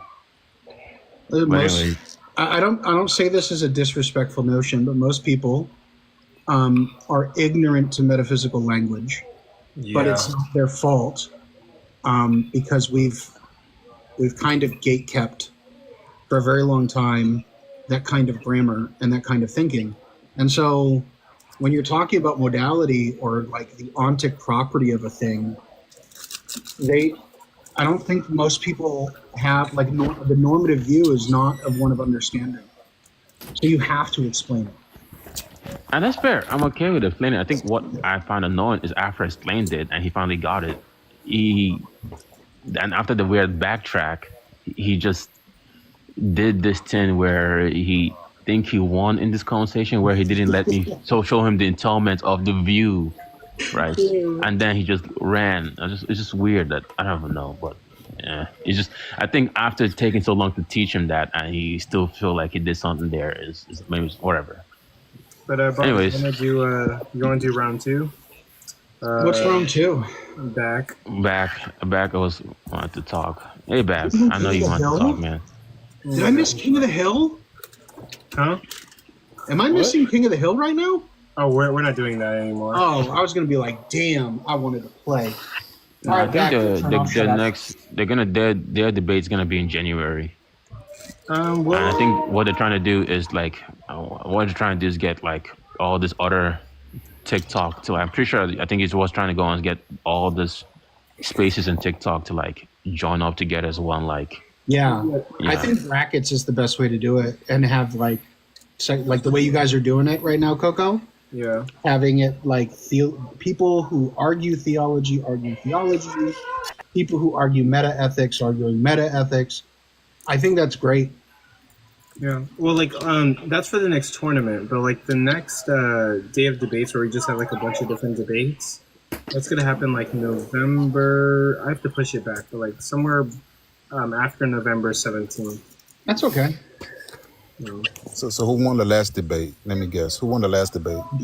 Bobby. There was no winner, but it was Cajun and Divinity. And is he atheist? I guess they weren't arguing God propositions. They were arguing ethical egoism. Philosophy. Mm-hmm. So it's philosophy of mind. But that's the whole point, though. I mean, it's to prove that God exists. Well, and there's more to philosophy than just God. I don't. But that's the main basis of the whole. Okay, whatever. You think I don't like the term "prove God exists," because it's doing is it's boxing you in to this level, to this particular style of epistemic access, and saying only this is what's applicable. And even though I'm going to use everything else, you can only use this system. And I think it's ridiculous. We can't prove God exists. Like, we can't point to an object in reality and be like, that's God. Not a physical one that exists within our time frame. But we can render arguments as to why it would be more reasonable that God exists, and that God has a structure, and that structure is triune, which meets the requirements for self-knowledge and things like that. And so contingency and all of its entailments make sense under such a proposition. And then you would ask yourself after the fact, what dialectics do we have? What conversations do we have that align with these metaphysical commitments, rather than I'm just going to take something someone said and just apply it universally and believe it's true? Oh, my bad, man. I received a call. That's okay, my man. I don't think you understand that anyways. No, okay. You said, I mean, actually, we can't prove that God exists, and I know that He exists, right? Because as far as branding goes, right? Like, when you look at, I don't know if you've been to a museum before, you look at different type of paintings, what painter painted what based on their design and what they leave behind, right? To show that they designed this product. Same thing like in nature. Okay, so God left us evidence that He does exist. There's evidence everywhere you look, as a matter of fact. So you to say that, oh, there's no way we can prove God, that's a lie. That's your opinion, you know what I mean? But I see the proof in everything, and I could explain those evidences too. Okay, so I'll use your. Can I ask a quick question? Can I ask a quick question, please? Sure. Does cancer prove God exists? Damn, that's crazy. Sure. Yes, it's a nature of contingency that it is such ask me a question, that if being in totality, I'd like to ask my questions. within the nature of contingency, there would be an obtainment that is in not direct resonant alignment with the true nature. So yeah, cancer as part of contingency would prove that God exists. Thanks. Okay, so BW, whenever you want to answer my question. Does cancer prove? It proves that sin exists, yes. Damn. So is it a matter of the more you sin, the more cancer you have, or just one person sinned halfway across the world, on the other half, that child gonna get cancer now?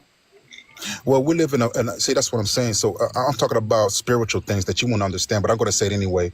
So we live Why in a would you fallen. think I don't understand spiritual? Okay, so let's try it then. So we live in a fallen. We live in a fallen creation right now, right? Because of the disobedience that first. How you going to understand what I'm saying if you're talking? It's a matter of you're trying to talk fast in order to. That's because I'm not going to get cut off. That's why I talk fast. But the thing is, you're saying things that need to be flushed out first before you keep going. Damn. What I usually do, I let people finish and then I rebuttal. I don't rebuttal in the middle of the conversation, but go ahead. Okay, so who created the creation? Oh, God. Now you're going to turn my response to it question now. Okay, God created everything, man. He created everything. Everything. Capital thing.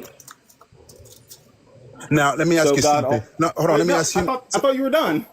Oh, right, okay, but let me ask you a question. So what are we going to do to signify when we're done with the sentence? Okay, sir. Hold on. You asked me a question. Let me ask you this simply, and I'm going to be quiet.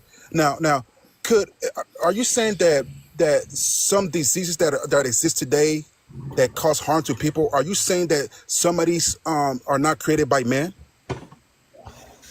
Oh, there goes the pivot. Uh-oh. I need to understand that question. A little bit better before I answer. Okay, Do you mind problem. repeating it in You said cancer, right? Fashion. There goes the pivot. Okay. Ain't no pivot. I'm still talking about cancer. I'm still on the subject. Yeah, I'm asking you, right? Now, is it possible that human beings can create things that are deadly for society, like viruses? Yeah, what the fuck does that have to do with cancer? Mm-hmm. Okay, now cancer is not a virus. Hold on. Everyone understand that. Now this is the thing. This is the kicker. Can you prove that God created cancer? What the fuck does that have to do with cancer? How do I prove that? Well, you ask. Okay, Wait, this is where they're going to start muting me. You said, can you prove God created cancer? This is where they're going to start muting me and overtalk me, because now they're going to have to prove that God created the cancer and not How do I prove that? Great. So why are you making accusations? Okay, good. Hold on. First things first. I got you. Wait, no, let me finish. Let me finish. They can't talk with me, First things first. Human beings cannot create cancer in any way, shape, or conceivable fashion. Oh, boy. Say that again? Do you believe humans created cancer? I believe so. Yes. How? Great. Okay, good. That's what I asked you. Can you prove that God created cancer? Yeah. So how do I prove that? Yeah, it would just hold on. Can you prove? It's an open panel. Yeah, Hold on, man. Actually, I can't even get my word yes, out, the answer to the question that you're asking is yes. You've asked it 4 times. Okay, yeah. Show me that. Yeah, it could just be that God stands in causal relation towards cancer. Oh, I thought you said God doesn't exist. No. Two different people, bro. Are you listening to what I'm saying? You mean? Okay. No, right, good. No. The person that said yes is a completely different person than Black's Dallin. I'm in the pot. I don't even know if I'm an atheist or not. This is so stupid. We're doing It is stupid.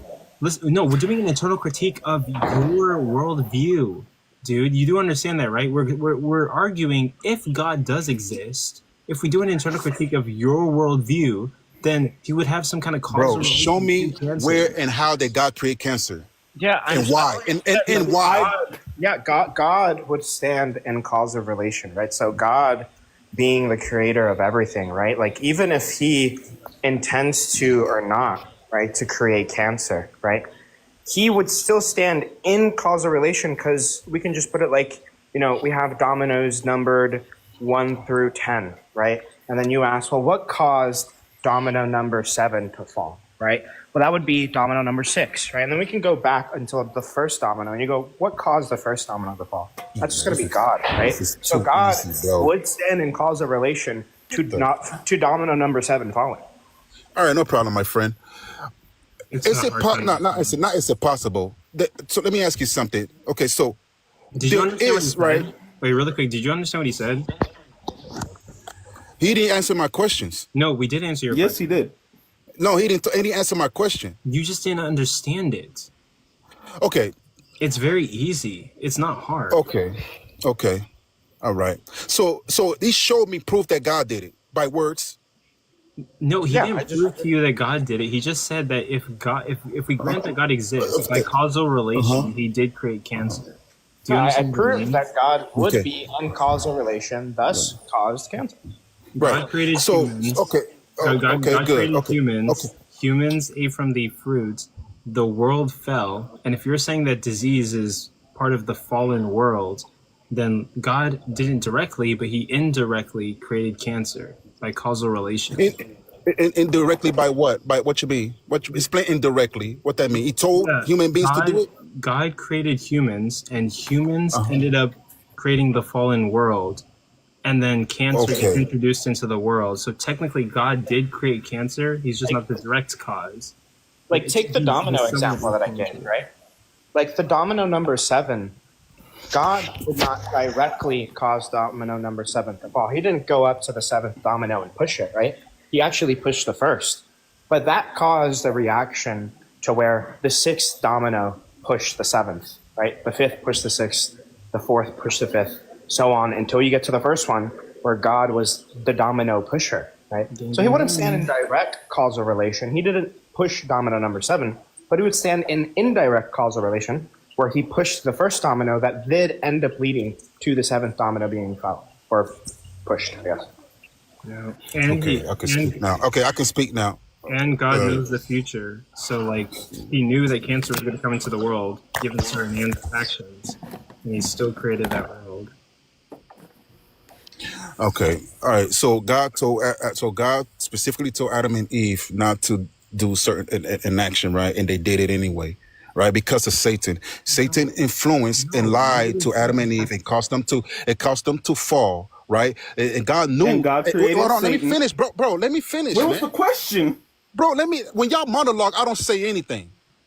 So God knew, right? That's why he didn't want us to have that type of knowledge, because once we ate off the apple, we were gonna have that type of knowledge, right? To create things that don't need to be created, like cancer, AIDS, Ebola, things like that. All right. And not only that, but man only did these things not for good, but for evil, right? So what I'm saying is this: are you saying, right, that human beings are not capable of creating things that are destructive in our lives? I'm asking. Nobody. First things first. I'm asking, who the fuck is the inventor of cancer? First things first. Who the fuck is the inventor of cancer? First, sir, if you're saying humans created it. Okay, no problem. Okay, no problem. You said humans created it? What was the question again? No, you said humans created cancer. I want to know what is the name of the motherfucker that invented cancer. Good. Okay, so now, to put these things together. Oh, wait a minute. Are you saying that cancer just appeared out of nowhere? No, I know where cancer came from, but you're saying created cancer. Okay, I'm trying to figure out what is the name of this motherfucker that created cancer and when. You said you know where it came from. Where did it come from? No, dude. Cancer is. Do you want me to explain what cancer is, and then you will give me the name of the motherfucker that created cancer? Is that what we're doing here? Right. So wait a minute. So wait a minute. So are you saying that cancer just explain to me where cancer comes from, since God didn't do it then? No, nigga, no. Like, you claim you're birded. Wait, no, Coco, do you want this? Sorry. Oh my gosh, bro. Back, you said he created cancer. He's asking you who invented cancer. It's not rocket science. Bro, so wait a minute. Okay, hold on. Wait a minute. Are you telling me that you don't have people that create diseases, right, as weapons? Are you saying that cancer is not a disease? Back, name the person. Things. Hold on, man. I don't understand the relevance. Hold on. Okay. No. I don't know why you're saying this. This isn't relevant. You keep cutting me off, man. No, it doesn't, because you're saying irrelevant things, right? I'm not, bro. I'm not. If we're talking about oranges, we're talking about oranges, and out of nowhere, we're talking about Chevys, right? You're gonna cut me off because it's not a part of the conversation, right? Like, the whole point of what I was saying is that God stands in a causal relation to cancer coming about, right? And now you're saying, oh, well, the humans caused the cancer. Like, you're saying cancer came out of nowhere, right? Are you implying that somebody created it? Or is that what you're implying? Okay, no problem. Okay, I'm gonna go straight to it. Yes or no? Are you implying it? Yes, no. Yes. Okay. Yes, you're implying it. Now, please give me the evidence for somebody creating cancer. Can you please give me the evidence? I need somebody. I need somebody. Is there a study or something you can give me? Yeah, go ahead. Give me the evidence. I need somebody to read the back of a cigarette box. Give me the evidence. I just said I need somebody to read the back of a cigarette box. No. Shut your. That's what I'm saying. That's what I'm saying. I just showed you. You smoke cigarettes. Okay, I just showed. Sure. Show me where cancer itself was created. Bro. Can you give me exactly where cancer was created? Right. That's what I'm saying, bro. No. That's like saying, oh, I'm answering your question. I'm answering your question. Come from fucking milk jugs. I'm answering your question. Milk doesn't come from milk jugs. I'm answering your question. I'm answering your question. But I'm answering your question. You're not. But I'm answering your question. You're not answering the question at all. Okay, if you shut up, I'll answer it. Answering the question at all. If you shut up, I'll answer it. Like, you're genuinely. If you shut up, I will answer it, bro. You're not answering. Bro, if you shut your mouth, I will answer it, bro. Yeah, go ahead and answer it. Okay, anyway. So, okay. So we know that human beings create and make things, right? Material things, right? That causes cancers, which if you read the back of a cigarette box, right? It says warning. What else does it say after warning, sir? Wait, causes cancer? What else does it say after? What else does it? Man, you gotta be pretty loud in this car, man. That implies what that else does it say? Exists, what right? else? So you're saying that cancer what? was created? Sir, so a point in time. There was a point in time. I need somebody that's not disingenuous, man. I need someone that's not disingenuous. I need someone that's not disingenuous. Can somebody? I need someone that's not disingenuous. Oh my God, you're like genuinely. Shut your mouth, because I'm not done though. Conceptually impoverished. You have no idea how to track. Yeah, he mad because I asked. No idea what I'm saying. I need someone. I need someone to read the back of a cigarette box. I need someone to read the back of a cigarette box and tell me who made the. Are you gonna wait? Everyone, hold up real fast. Wait, I let you ramble about trying to say. Now they mad, bro. All cigarettes, cancer no longer exists. Wait, I let you ramble about the back of a cigarette box, and you let me talk. But you're not. Hold on. But you're not paying attention to what I said. You're not paying attention.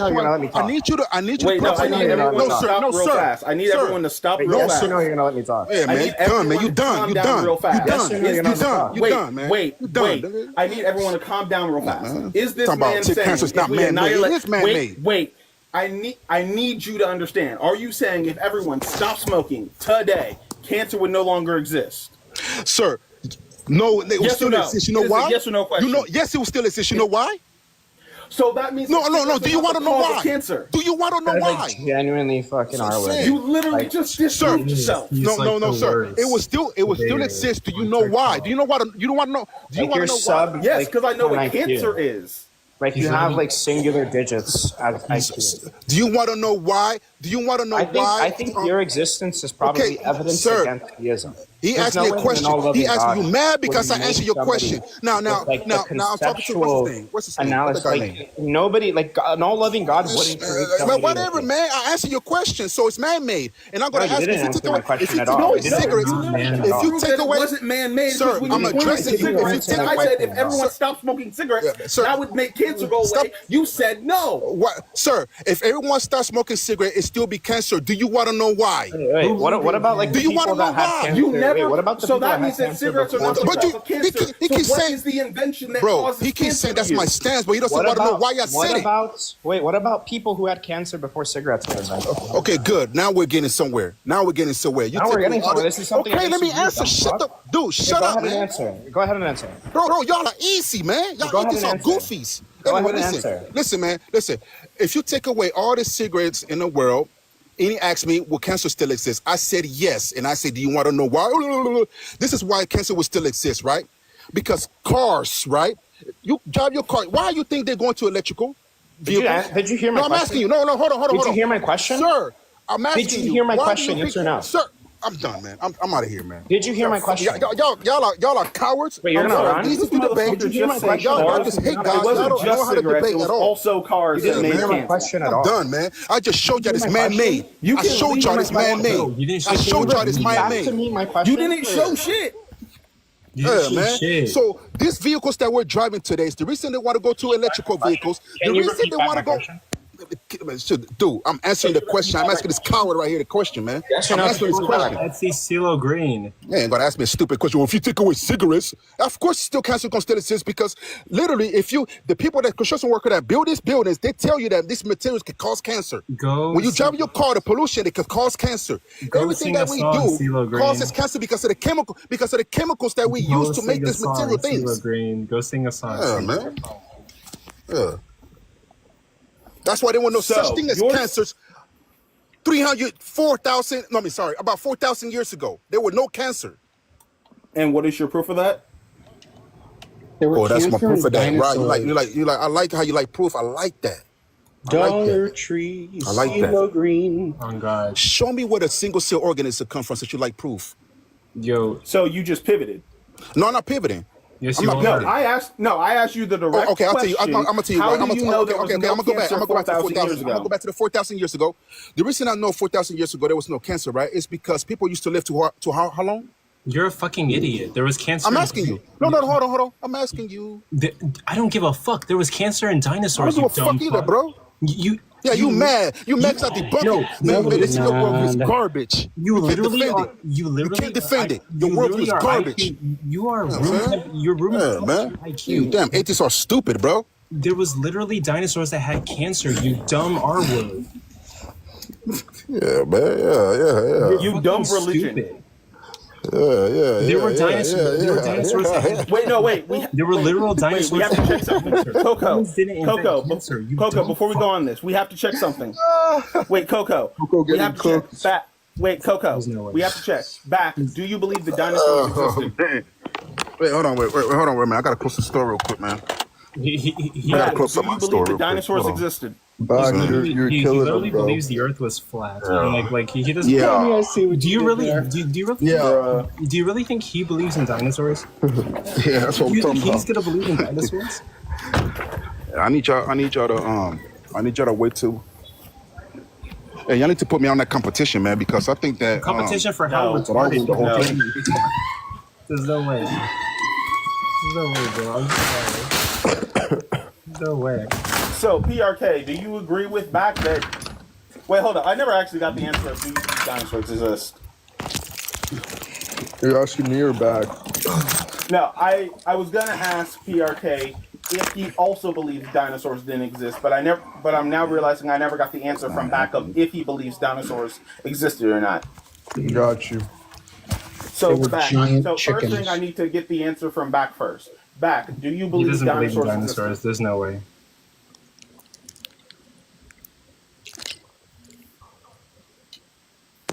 Back, do you believe dinosaurs existed?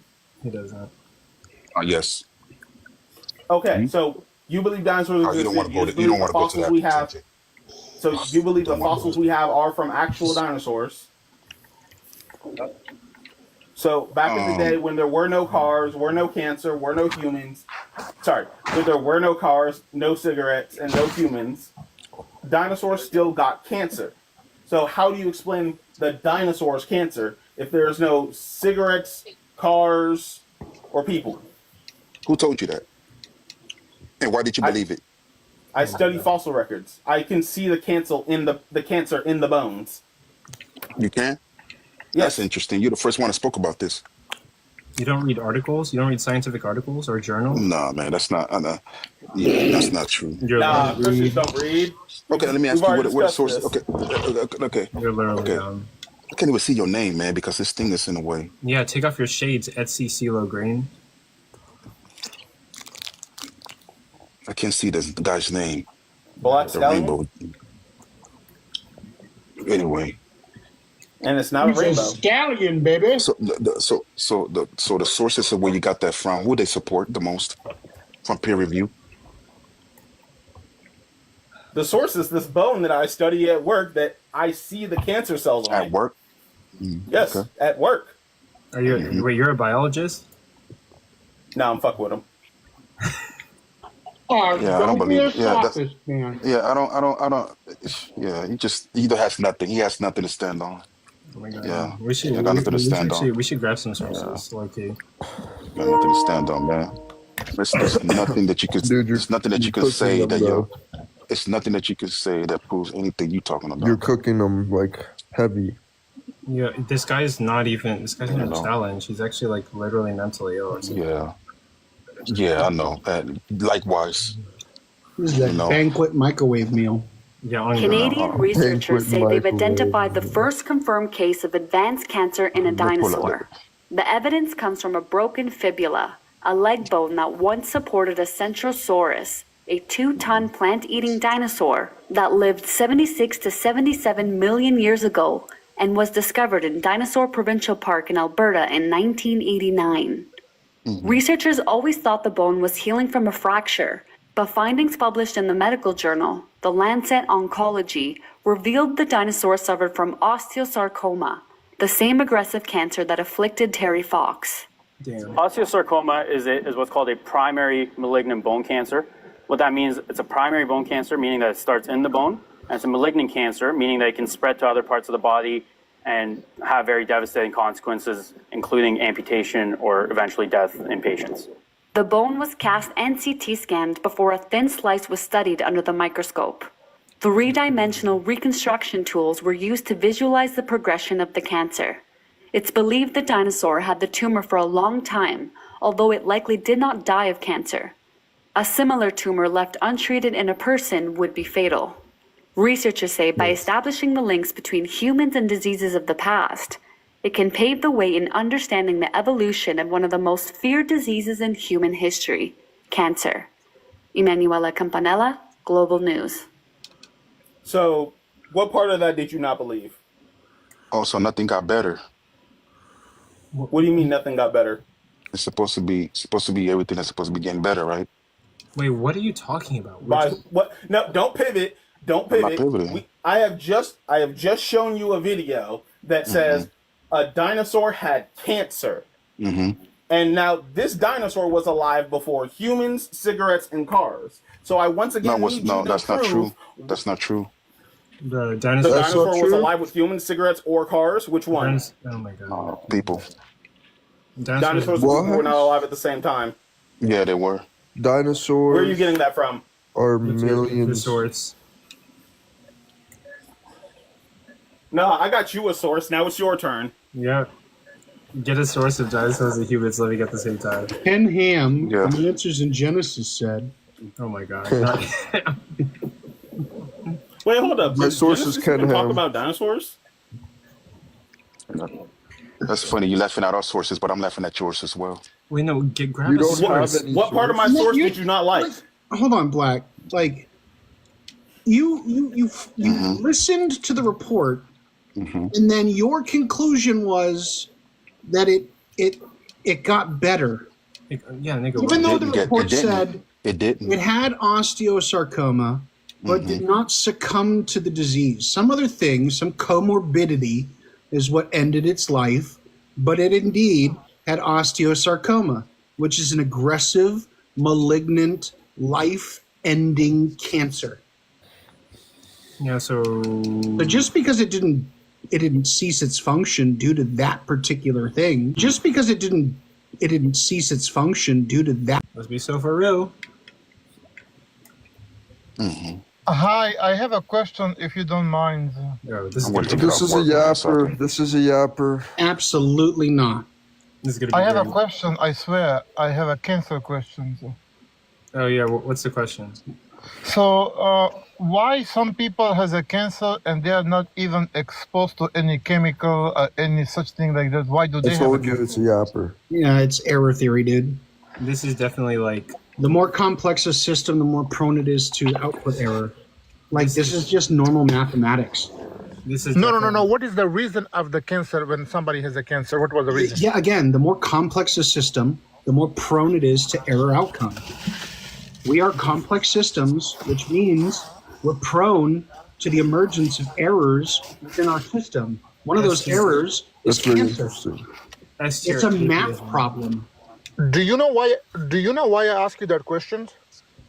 Damn, that's crazy. No, do you know why? I don't need to know why. I'm in 5 minutes. Because cancer has nothing to do with exposed to chemical or anything like that. Cancer is... Oh my God, you can be exposed to radioactive material. And its interaction with living cells is such that I know, but some people are causes cancer. So you can have cancer be naturally occurring, right? And it's genetically linked, right? It's something you can inherit. Or it is such that you have encountered substances in the world that alter your cellular makeup such that you develop cancer. So not all cancer is caused by material. Hold up. I'm not going to let Back run away. Hold up. I'm not going to let Back run away from his statement of human beings made cancer. Listen, he gone for 5 minutes, bro. We can come back to it. No, they did. I'm still sticking to that. How do we... I believe BRK, do you fuck with these guys? Cancer is coming from a neurological problem. Okay, I'm here. So you're saying that they can take something that already exists and modify it?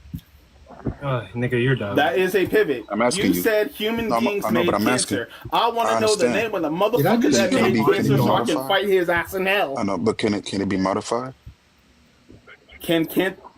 once again, I'm not going to let you run away from your initial question. You said, yeah, I get that. Human beings made cancer. I get that. I showed you a study of dinosaurs having cancer. That's why. First of all, I don't believe that. But can you take? Wait, no. What'd you say? I didn't hear you. Can you take something that? What'd you say the first time? I didn't hear you. I don't believe that. You so back modification. Wait. You don't believe what? Wait, you don't believe what? Let me jump on this, Black. So modification of something requires that it exists prior to the modification. Right. So just because human beings have the ability to modify things like cancer and make them more aggressive doesn't mean they invented it. It means it existed prior to their ability. So why make it more aggressive? It's not that they intent. Well. All right. Deal with that. Now there are cases where you do make cancer more ponder on that and come back. So ponder on that and come back. Yeah. Oh no! Did you not want the answer to your question? Dumbass. Wait, no. Everyone, chill. Back. You asked the question of why would they make cancers more aggressive? There are times where you can make a cancer more aggressive. So you can make a cancer on top of a cancer cell. So the secondary cancer cell will eat the first cancer cell, and then it'll just fall off due to the law of dead skin. Okay, good. So would you say now that we have do you mind telling me the name of the motherfucker that made cancer? Oh God, cancer. John Cancer. No, cancer is coming from a hormone fluctuation in the body. So. Man, dude, can I have this conversation with this guy, man? No, but I'm telling you the truth. You have absolutely no education whatsoever. I'm telling you the truth. Right I have education, sir. This is perfect. Good, Maya. But we're focused on back right now. Back made the other guys, human beings. Yeah. Maya, Back made the claim that human beings made cancer, and I want him to stand in the fire on that one. Exactly. Right. No, he's wrong about everything. Okay, so out of the 5 people here, Back has convinced nobody that human beings made cancer. Back, human beings did not. The name. No, see, man, this guy just talking, yes. Maya, we both agree. I'm trying to understand Back right now. We agree. 100%. You're just emotional, man. You're just emotional right now. Coco. Like, relax, God is emotional. Coco, I have good news. No, it is not emotional because you keep talking. God is jealous. Hold on. Shush, guys. I have good news. What? Fart Buckle lives. Fart Buckle? Who's that? Fart Buckle? Fart Buckle the Goblin lives. Do you not know Fart Buckle, Coco? No. What is 2025 is insane. Coco, how do you not know what Fart Buckle is? I don't know what Fart Buckle is. Come on, Coco. This is the one thing theists and Christians agree on. What the fuck? And we're not done yet, bro. Okay, well, the name of the motherfucker that made cancer. One second. You got me think he's doing something. I'm here, man. Let's get it. One second. Back. If you know about cancer, then I'm going to ask you a simple question to see how much education you have. Goodness. I've never heard. I'm going to ask you a simple question. So somebody that don't know who they are, try to tell me. Go ahead, man. Okay. So my question is, if you have a diabetic and your A1C number is 5.5, are you diabetic? Are you pre-diabetic? Or you are no diabetic, sir? Tell me about it. If your sugar level A1C is 5.1 or maybe 4.9, I don't know anything about being diabetic. I don't know anything about diabetic. I don't know about people being. I don't know about diabetics. I don't have nobody in my family that's diabetic. So I have a knowledge about cancer. How cancer can go to a human being and cause death. I know about it because I went to school. Say that part again. I say I have a knowledge in medical fields. I have a knowledge.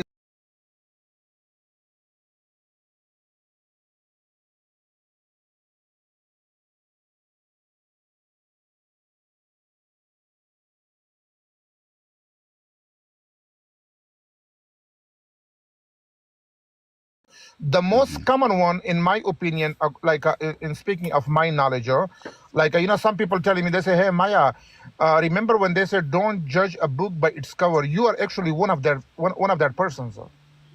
Can you tell me where the cancer came from, man? I don't want to hear So cancer, the main cause of the cancer is coming from environmental, like an environment. That's the first one. The second most, the most important one is coming from your hormone change. When there is a flexibility come in, because sometimes the body, one second, I'm not finished. Sometimes the body, for example, if you are 18 years old, your body function is, smooth. Let's say you went from 18 to 25. Your body is going from one hemisphere to the different hemisphere. One second, I'm going to explain to you. So your body is going from one stage to the next stage. Your body actually, one second, your body is basically your body make yourself like immune to their system, so you will not get sick, and therefore your body is continuously going up. The more is going up, the more your body is actually reactive to the outside, to the age. The body reacting to the age. So I hope you understand me, and I hope because So you're saying that cancer come to be because of stress. Yes, exactly. Like a hormone change, like if your hormone is changed, like you have absolutely no diabetic, you have absolutely no disease, you're eating good food, you're eating healthy food, but somehow the body basically, when you have to understand what the body is made of. The body is made of cell. Okay, so sometime when the cell is actually reproducing, sometimes one of them it become automatically crazy. Because why they're crazy? Because of the hormone change. It does not function like it's supposed to. Once that hormone is changed, here we go. Here you have a cancer. Okay. This is the most. No, I'm serious. This is one of the most common things in the medical fields. So stress of what? Of just everyday life. Yeah, like I don't want to Bills. cut you up. I mean, I don't want to cut you up, but let me ask you. I'm going to ask you. Let's say hypothetically speaking that you are a patient and I am a doctor. I'm hypothetically. I'm not actually a doctor, But let's hypothetically speaking, if I ask you questions, do you have a hair on your back or no, on your upper shoulder? None. None. This means your hormone level is 100% even. Your hormone is not up. Some people, they have a lot of hair on their body, like for example, especially on their shoulder. That means that their hormone level is way too high. Okay. This means they are very prone to cancer because their gene is almost like a water. Their gene is not strong enough. And therefore, okay, I'm gonna go to the consequence, and therefore, when you actually reading the statistics, medical statistic, scientific statistic, they say that more white people prone to cancer than black people, and that's actually true because of the genes. Because white people, their gene is like a water. Black people and Hispanic people and like other brown people, their gene is not like a water. Their gene is a little bit strong. So in order, if you have a strong gene, this means you are more prone to be having a heart attacks. Why? Because your body is making more cholesterol than a white people's. You might not agree with them, but that's exactly what it is. 2 plus 2 is basically 4. 2 plus 5 what it is. 2 plus 2 is basically 4. 2 plus 2 is 4. I'm still at work, so I'm about to be off work in about 5 minutes. So I'm going to respond to all that. Sure. I don't want to offend nobody that we are match. No, that's fine. You take your time. So. People are too sensitive in this work world. Sure.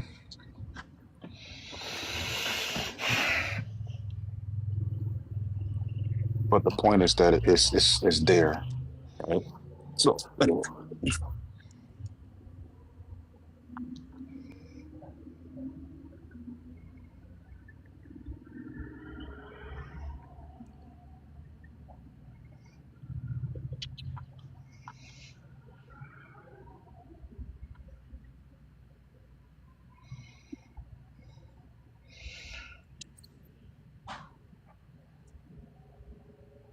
He wrote something. He said the problem of evil work against we could go there, yeah.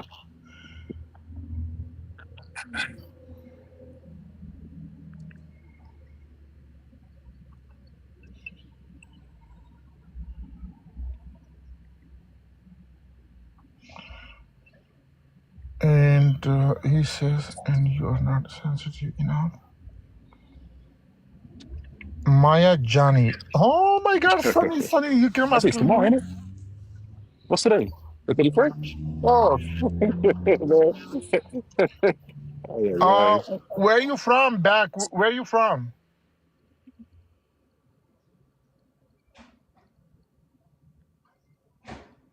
All right, guys, have a good night. Be safe. All right. What happened? The thing? Just nah, just take it with you, man. Okay. He said, back the thing up, back the thing up, back the thing up, back the thing up. Who let the dog out? Who let the dog out? Who? Think everything good? Okay. All right, cool. All right, bro. Have a good one, maybe. Have a safe night, sir. All right. Yes, sir. Are you working Walmart?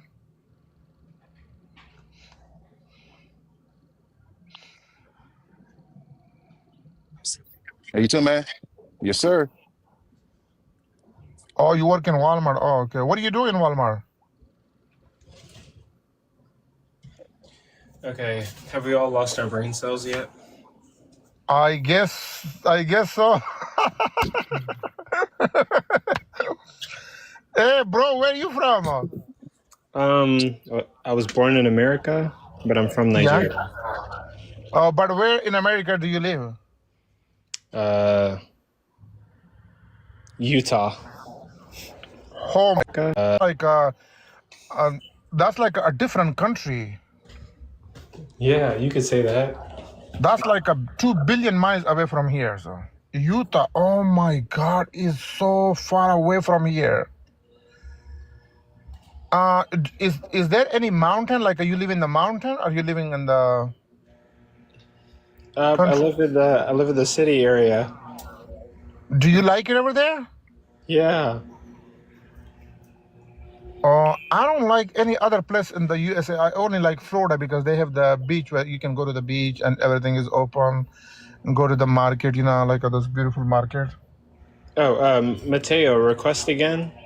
I think Mateo requested. I tried to accept it, but like for some reason. Are you? I want to ask a question if you don't mind, sir. Go for it. My question is that I actually went to a counselor, sir, and I actually went to a doctor. I don't know, you know, but they say she's a doctor, medical doctor. I have absolutely no idea.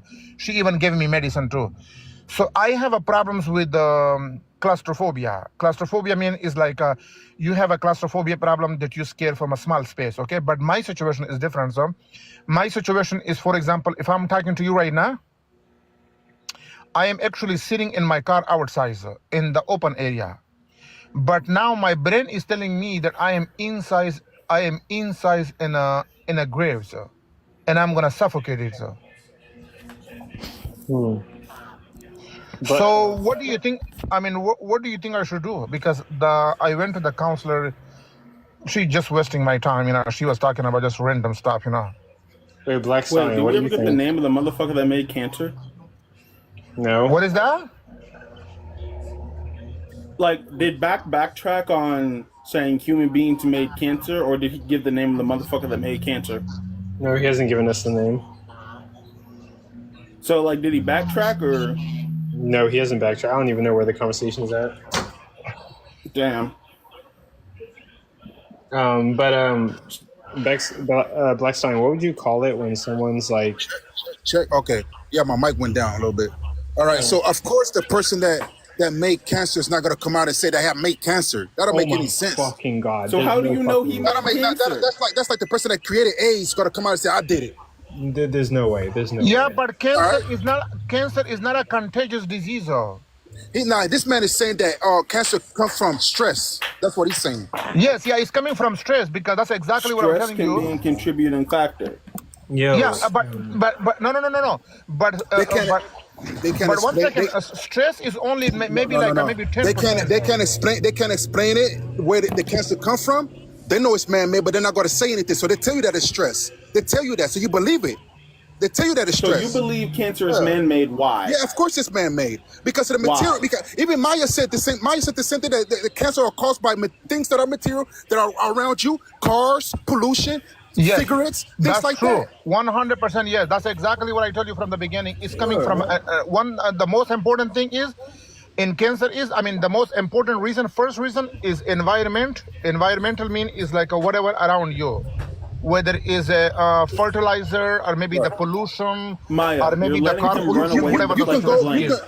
You can go to the farthest island where they don't associate themselves with people like us, right? And they got the best health out there in those islands, the best. Do you mean those inbred islands, where like I want to say I'm talking about what that Christian. I'm talking about what that Christian got killed at for trying to preach the gospel. And what island was that? I forgot. I can't even pronounce it. My accent's so damn strong. And how do you know the health of the people on that island? Because you can read about it. I was how do you make know the health of once I find it? Okay, sir. Once I find the name of the island, I will send it to you, so that way you can Google search it, and they're gonna tell you about it. But yeah, maybe Christians should not be doing missionary work at islands where they don't understand the language and they bother people who are literally living by themselves peacefully. I don't know. That's the equivalent of walking. Would you allow a Muslim person to walk into your home and start preaching I forget, Muslims have which book? Quran. Muslim, we have a Quran. Okay.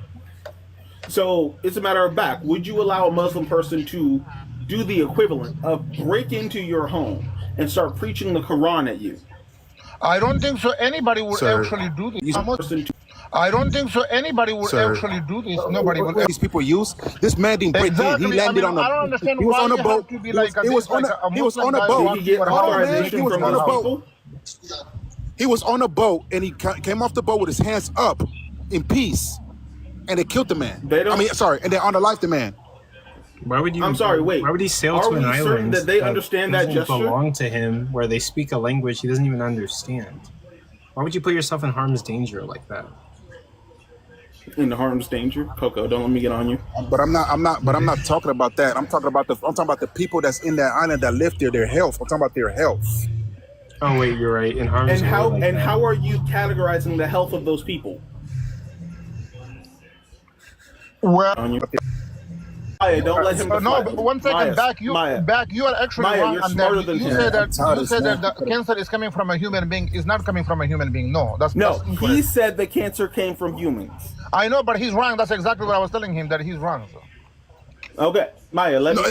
Okay, man, I got two arguments here, man. Which one? Damn. Tell me the name of the motherfucker that made cancer. I just. No, you said the motherfucker that made cancer wouldn't step up. So how do you know a motherfucker made cancer? Even though cancer has that's like me, sir. That's like me giving you the name of the person. Oh my god. Yeah, the name of the person that. Whenever it comes to low tier debaters on TikTok, well, yeah.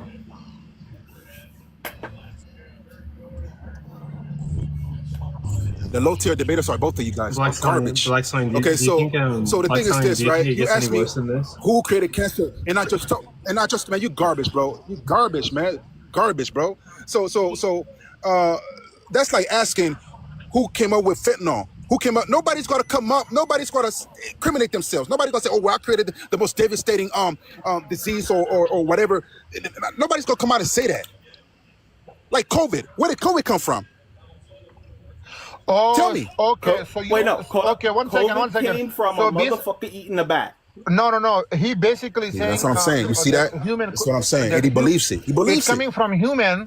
He says it's coming from human. He mean differently. He think that the human, make the cancer and they gave it to other people, and that's actually true because human, they create this chemical and all those garbage stuff, and they actually spread them. And I can tell you one thing for sure. Now I can back you up. So they made. No. Hold up. No, Maya. Wait, Maya. So you're saying doesn't want to believe it. He doesn't want to. Stop. Wasn't talking to you. You're saying someone actively made a chemical for the sole purpose of creating the reaction that we call cancer today. Exactly. Yes, that's true. It's called money. It's called money. It's called money. It's called Give money. me the name of the motherfucker that made cancer. No. Yeah, One dude, second. he One doesn't second. understand. Okay, See, No, I'm back. Maya wants he to take up mad. your Come on, I'm torch. Let pivoting. Maya Come on, speak. I'm pivoting. I'm scared. One second. One Crazy. second. Back. I'm not. Back. 1 second. You are please, pivoting. Please. Okay, 1 second. then. I'm gonna tell you something. 1 second. Please. Don't Please. confirm 1 this second. nonsense. So basically, what I'm telling you here in America, okay, not in England, here in America, every years on certain time, the pharmaceutical company, they actually go from the lab, they release a virus, like those cold virus, they release them up in I the could air agree with. because they want to sell medicine. They want everybody to go to I agree Walmart. with you with that. I agree with you with that. Yeah, Right. So and you're telling that's me exactly, that this and some of them is conspiracy very, theory very that's been strong. going on It's not for a conspiracy, 40 years. bro. It's not a It conspiracy. is. It's about money. You're telling me. He doesn't You're understand. telling me this group of people for the last 50 or so years have been sending this disease into the air in order to get everyone sick, so everyone Wait a can have a minute. day Yes, off work. this is the truth. This is a 100% true. Yes, I can back him Sir, up. do you trust So man? everyone can have Hold a on. day Wait a off minute. Are you work. saying? Wait a minute. Are you saying you trust man? You trust man? No. Okay. No, I don't trust man. All right then. But So I'm what you not going talking to about? automatically blame man because some shit happened. Bro, ain't no shit. Ain't no some shit happens. It's about money. It's about money. You don't think they got cure for AIDS? They got cure for AIDS. Yes, But they want you to come back and keep buying the medicines, bro. Yes, it is about Is money. there a yes. medicine for AIDS? They got the cure already, bro. Okay, but what medicine is designed for AIDS? Anyway, nobody's gonna believe it, but it's okay. Nobody's gonna believe me. That means I'm telling you automatically that right. mankind is evil, right? Yes, you got evil I thoughts totally- because of no, sin, I totally right? understand. So You know it's that about sin that pride, God it's created? about greed, it's about money. Magic Johnson. So what I'm trying to say that so if you think man is not creating like a virus, then why is it coming on specifically on specific month? Right. Why the cold weather, like people are sneezing, and some people like the obesity people, they actually die from the cold because they can't handle the virus. Like some people are strong, their immune system is so strong, they can actually deal with the virus after taking some medicine and rest, and etc. because the Right, I body. agree with that. 1 second, but the body is making antibiotic for the external threat. Okay, it's called the external threat. Okay, so the body is make them an antibiotic inside in the body to kill the outside. They call them the outside invaders. They call them invaders in the medical field. The outside invader mean is like the virus came to your body through the nose. Once it's come to the nose, then the body, you don't have to give them a medicine because there is no medicine for virus, because you have to understand why. Because the virus has only one body. It has not multiplication. Is only one. So and the virus has an age, and after this age they die, and some people die from because the body cannot handle it overpower them. So yes, so Right. Now you're gonna have to ask yourself, why are they doing this? they do this for the money so they can sell them. For the money so they can sell the medicines. They're selling so much medicine, so much medicine. Yes. So money is the root of all evil, right? Yes. Like every time, Right. Right. there is a So- virus come, I go to Walmart and I buy me like a $10, $20. I spend like $30 just in one time, and everybody is like, I see everybody Man. in the pharmacy, where the medicine is, from the counter. I wanna call medicine. I have a sneezing problem. Oh blah blah blah blah. Oh blah blah blah blah. Oh blah blah blah blah. Right, So yeah, right. that's the reality is, brother. This is Right. actually the reality. This is- Stallion, how much longer do you want to keep doing this? I mean, we're gonna Honestly, go. it just gets. Honestly, it We're just gonna gets go the whole to where you're not trying to listen when to the truth, someone but that's what the says, truth is. I am right no matter what, and you will never believe me, I truly do not see a point in continuing. It is truly on that level of, okay, so how crazy can I make this person look now? You are crazy. Yeah. No. Yes, no, you no, are. No, 1 second. Do you believe? No, you are crazy, No. definitely. Yes, you are crazy. No, not you, Maya. Not you, Maya. But I'm talking about this clown. No, I totally Yes, I'm understand. talking about but this clown. You are crazy. I'm telling him. I'm asking him. Would you believe Dr. Gauchi or whatever his name is, the fake doctors, Gauchi or Bauchi? I don't know who they are, so no. See, you don't even know who they are. He was from the Democratic Party, Bauchi. He's not even a doctor. No, he was part of like. No, 1 second. Let him show you. Let him show you something. Yeah, but I'm giving you the Democratic Party. No, 1 second. State? Let him hold on, but let him show you something, man. Since you know the Democratic Party from which state? I have no idea, but remember Bauchi when he was talking about the coronavirus that he's a doctor, blah blah blah blah. But you could Google it though, bro. You could Google it if you want the answer. Yeah. Damn, bro, like you have to like you're doing something. Okay. No. 1 second. I was gonna tell him something else. Do you think? Fauci, do you think you can ask? You can. 1 second. Do you think? Dr. Fauci, GOP? So let's welcome back to the. welcome back to the show. The ranking Republican in House Oversight, also with Education and Labor, Congressman James Comer. Okay, let me put it to you this way. It's great to see you again, sir. President Biden has been around since the Nixon administration. Nancy Pelosi's since been around the Reagan era.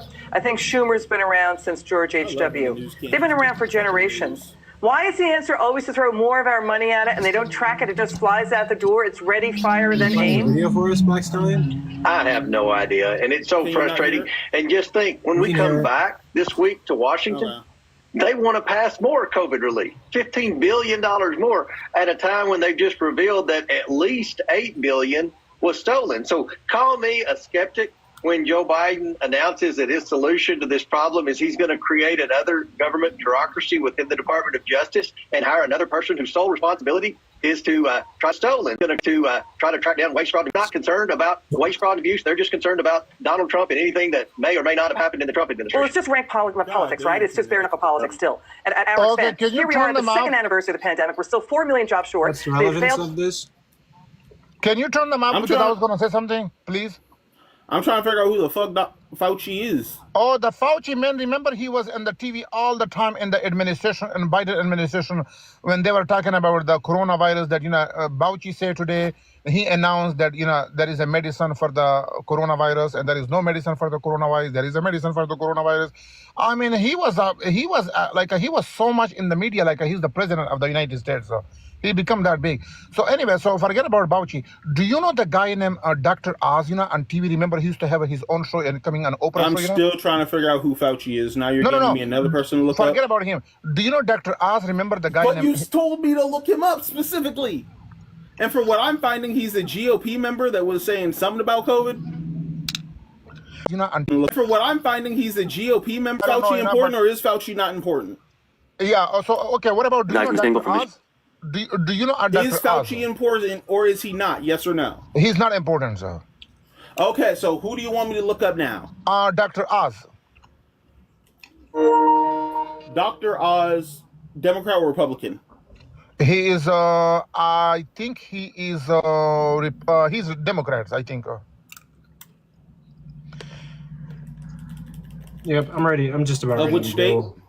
I'm just about ready to go hop on their lives, but yeah, we can finish this out. I think he was trying to run for a Congress, but I don't know if he lost or he won. I'm not sure. So most chicken burrito bowl. So most American people, they think that Dr. Oz is a scam. He's not a real doctor. Will be the Republican nominee for the. And I believe that Dr. Oz is not a doctor. He's a Republican.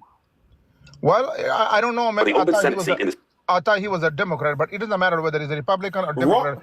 He's a scam. He's not a doctor. You keep saying these doctors that I keep finding are Republican, and you keep saying they're Democrat. At this point, you have struck out two for two. I can no longer trust you until you show me until you overlap your deficit. No, but I am not saying that he's a Republican or I say I don't know, but he used to work in the Biden administration. So he was there on TV and media so much on TV, 24/7 he was on TV. I never saw him. No, but I'm administration. Dr. Oz, you said he was a Democrat. I'm looking up. He literally ran as a Republican. Therefore, he's not a Democrat. He's either an independent or a Republican. Dr. Oz, he's either an independent or a Republican. Yeah, so he claimed that he's a doctor, and most American people think on social media, you can look them up, so in the comment section, most American people, State of Pennsylvania. Just last hour, we learned David McCormick conceded after he said he realized the statewide recount would not give him enough votes to make up the deficit. McCormick says he called Dr. Oz to concede. Before the recount, Oz led the race by a razor-thin margin, fewer than 1,000 votes. That triggered an automatic recount. McCormick's decision to concede sets up a general election between Oz and Pennsylvania's Lieutenant Governor John Fetterman. Today, earlier, the Democrat announced he nearly died when he had a stroke just days before his primary. So the best that I can see is this Dr. Oz is the GOP nominee for 2002. Yeah. Now, why is he important? No, because I was telling him that the governor, they said that, he has his TV show.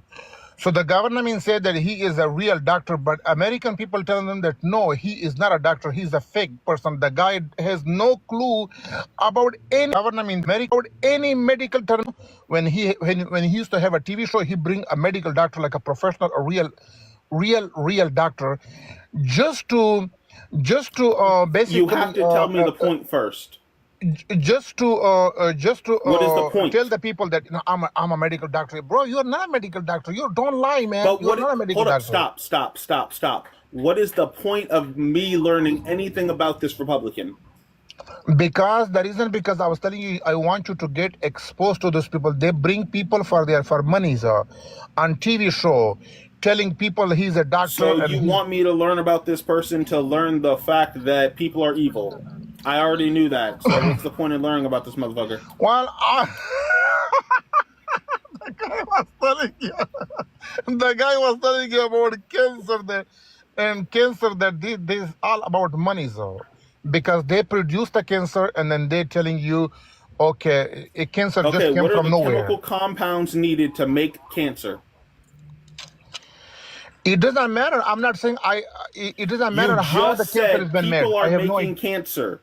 Yeah. If you cannot give me the chemical compound they are using to make cancer, I cannot believe people are making cancer, especially since we have already discussed that dinosaurs had cancer. Yeah, and cancer has been around before people's. Therefore, people could not make it. If you are exposed to, like, for example, if you are exposed to uranium, there is uranium pretty much in everything nowadays. Uranium, or maybe do you know that not maltoses, but the other one, Okay, once again, I'm gonna need you to give me the chemical compound needed that humans made cancer with. Uranium.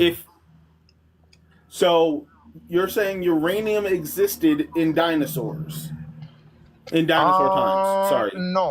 No. So dinosaurs got cancer and uranium didn't exist. Therefore, humans did not make cancer through uranium. Would you like to try again, good sir? Yeah, but what I'm trying to tell you, like, you say dinosaur, there was no such thing dinosaur. So this is that's, what the fuck?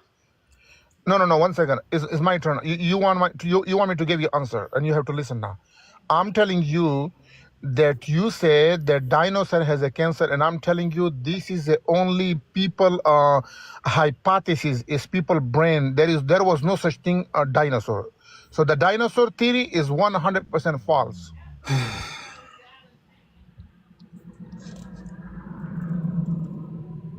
Anyway, I'm gonna go try out some other lives. I'll see you guys around. Okay, brother. Thank you so much. Can I follow you? Yep, follow me. No, I'm not giving you permission to follow me. Huh?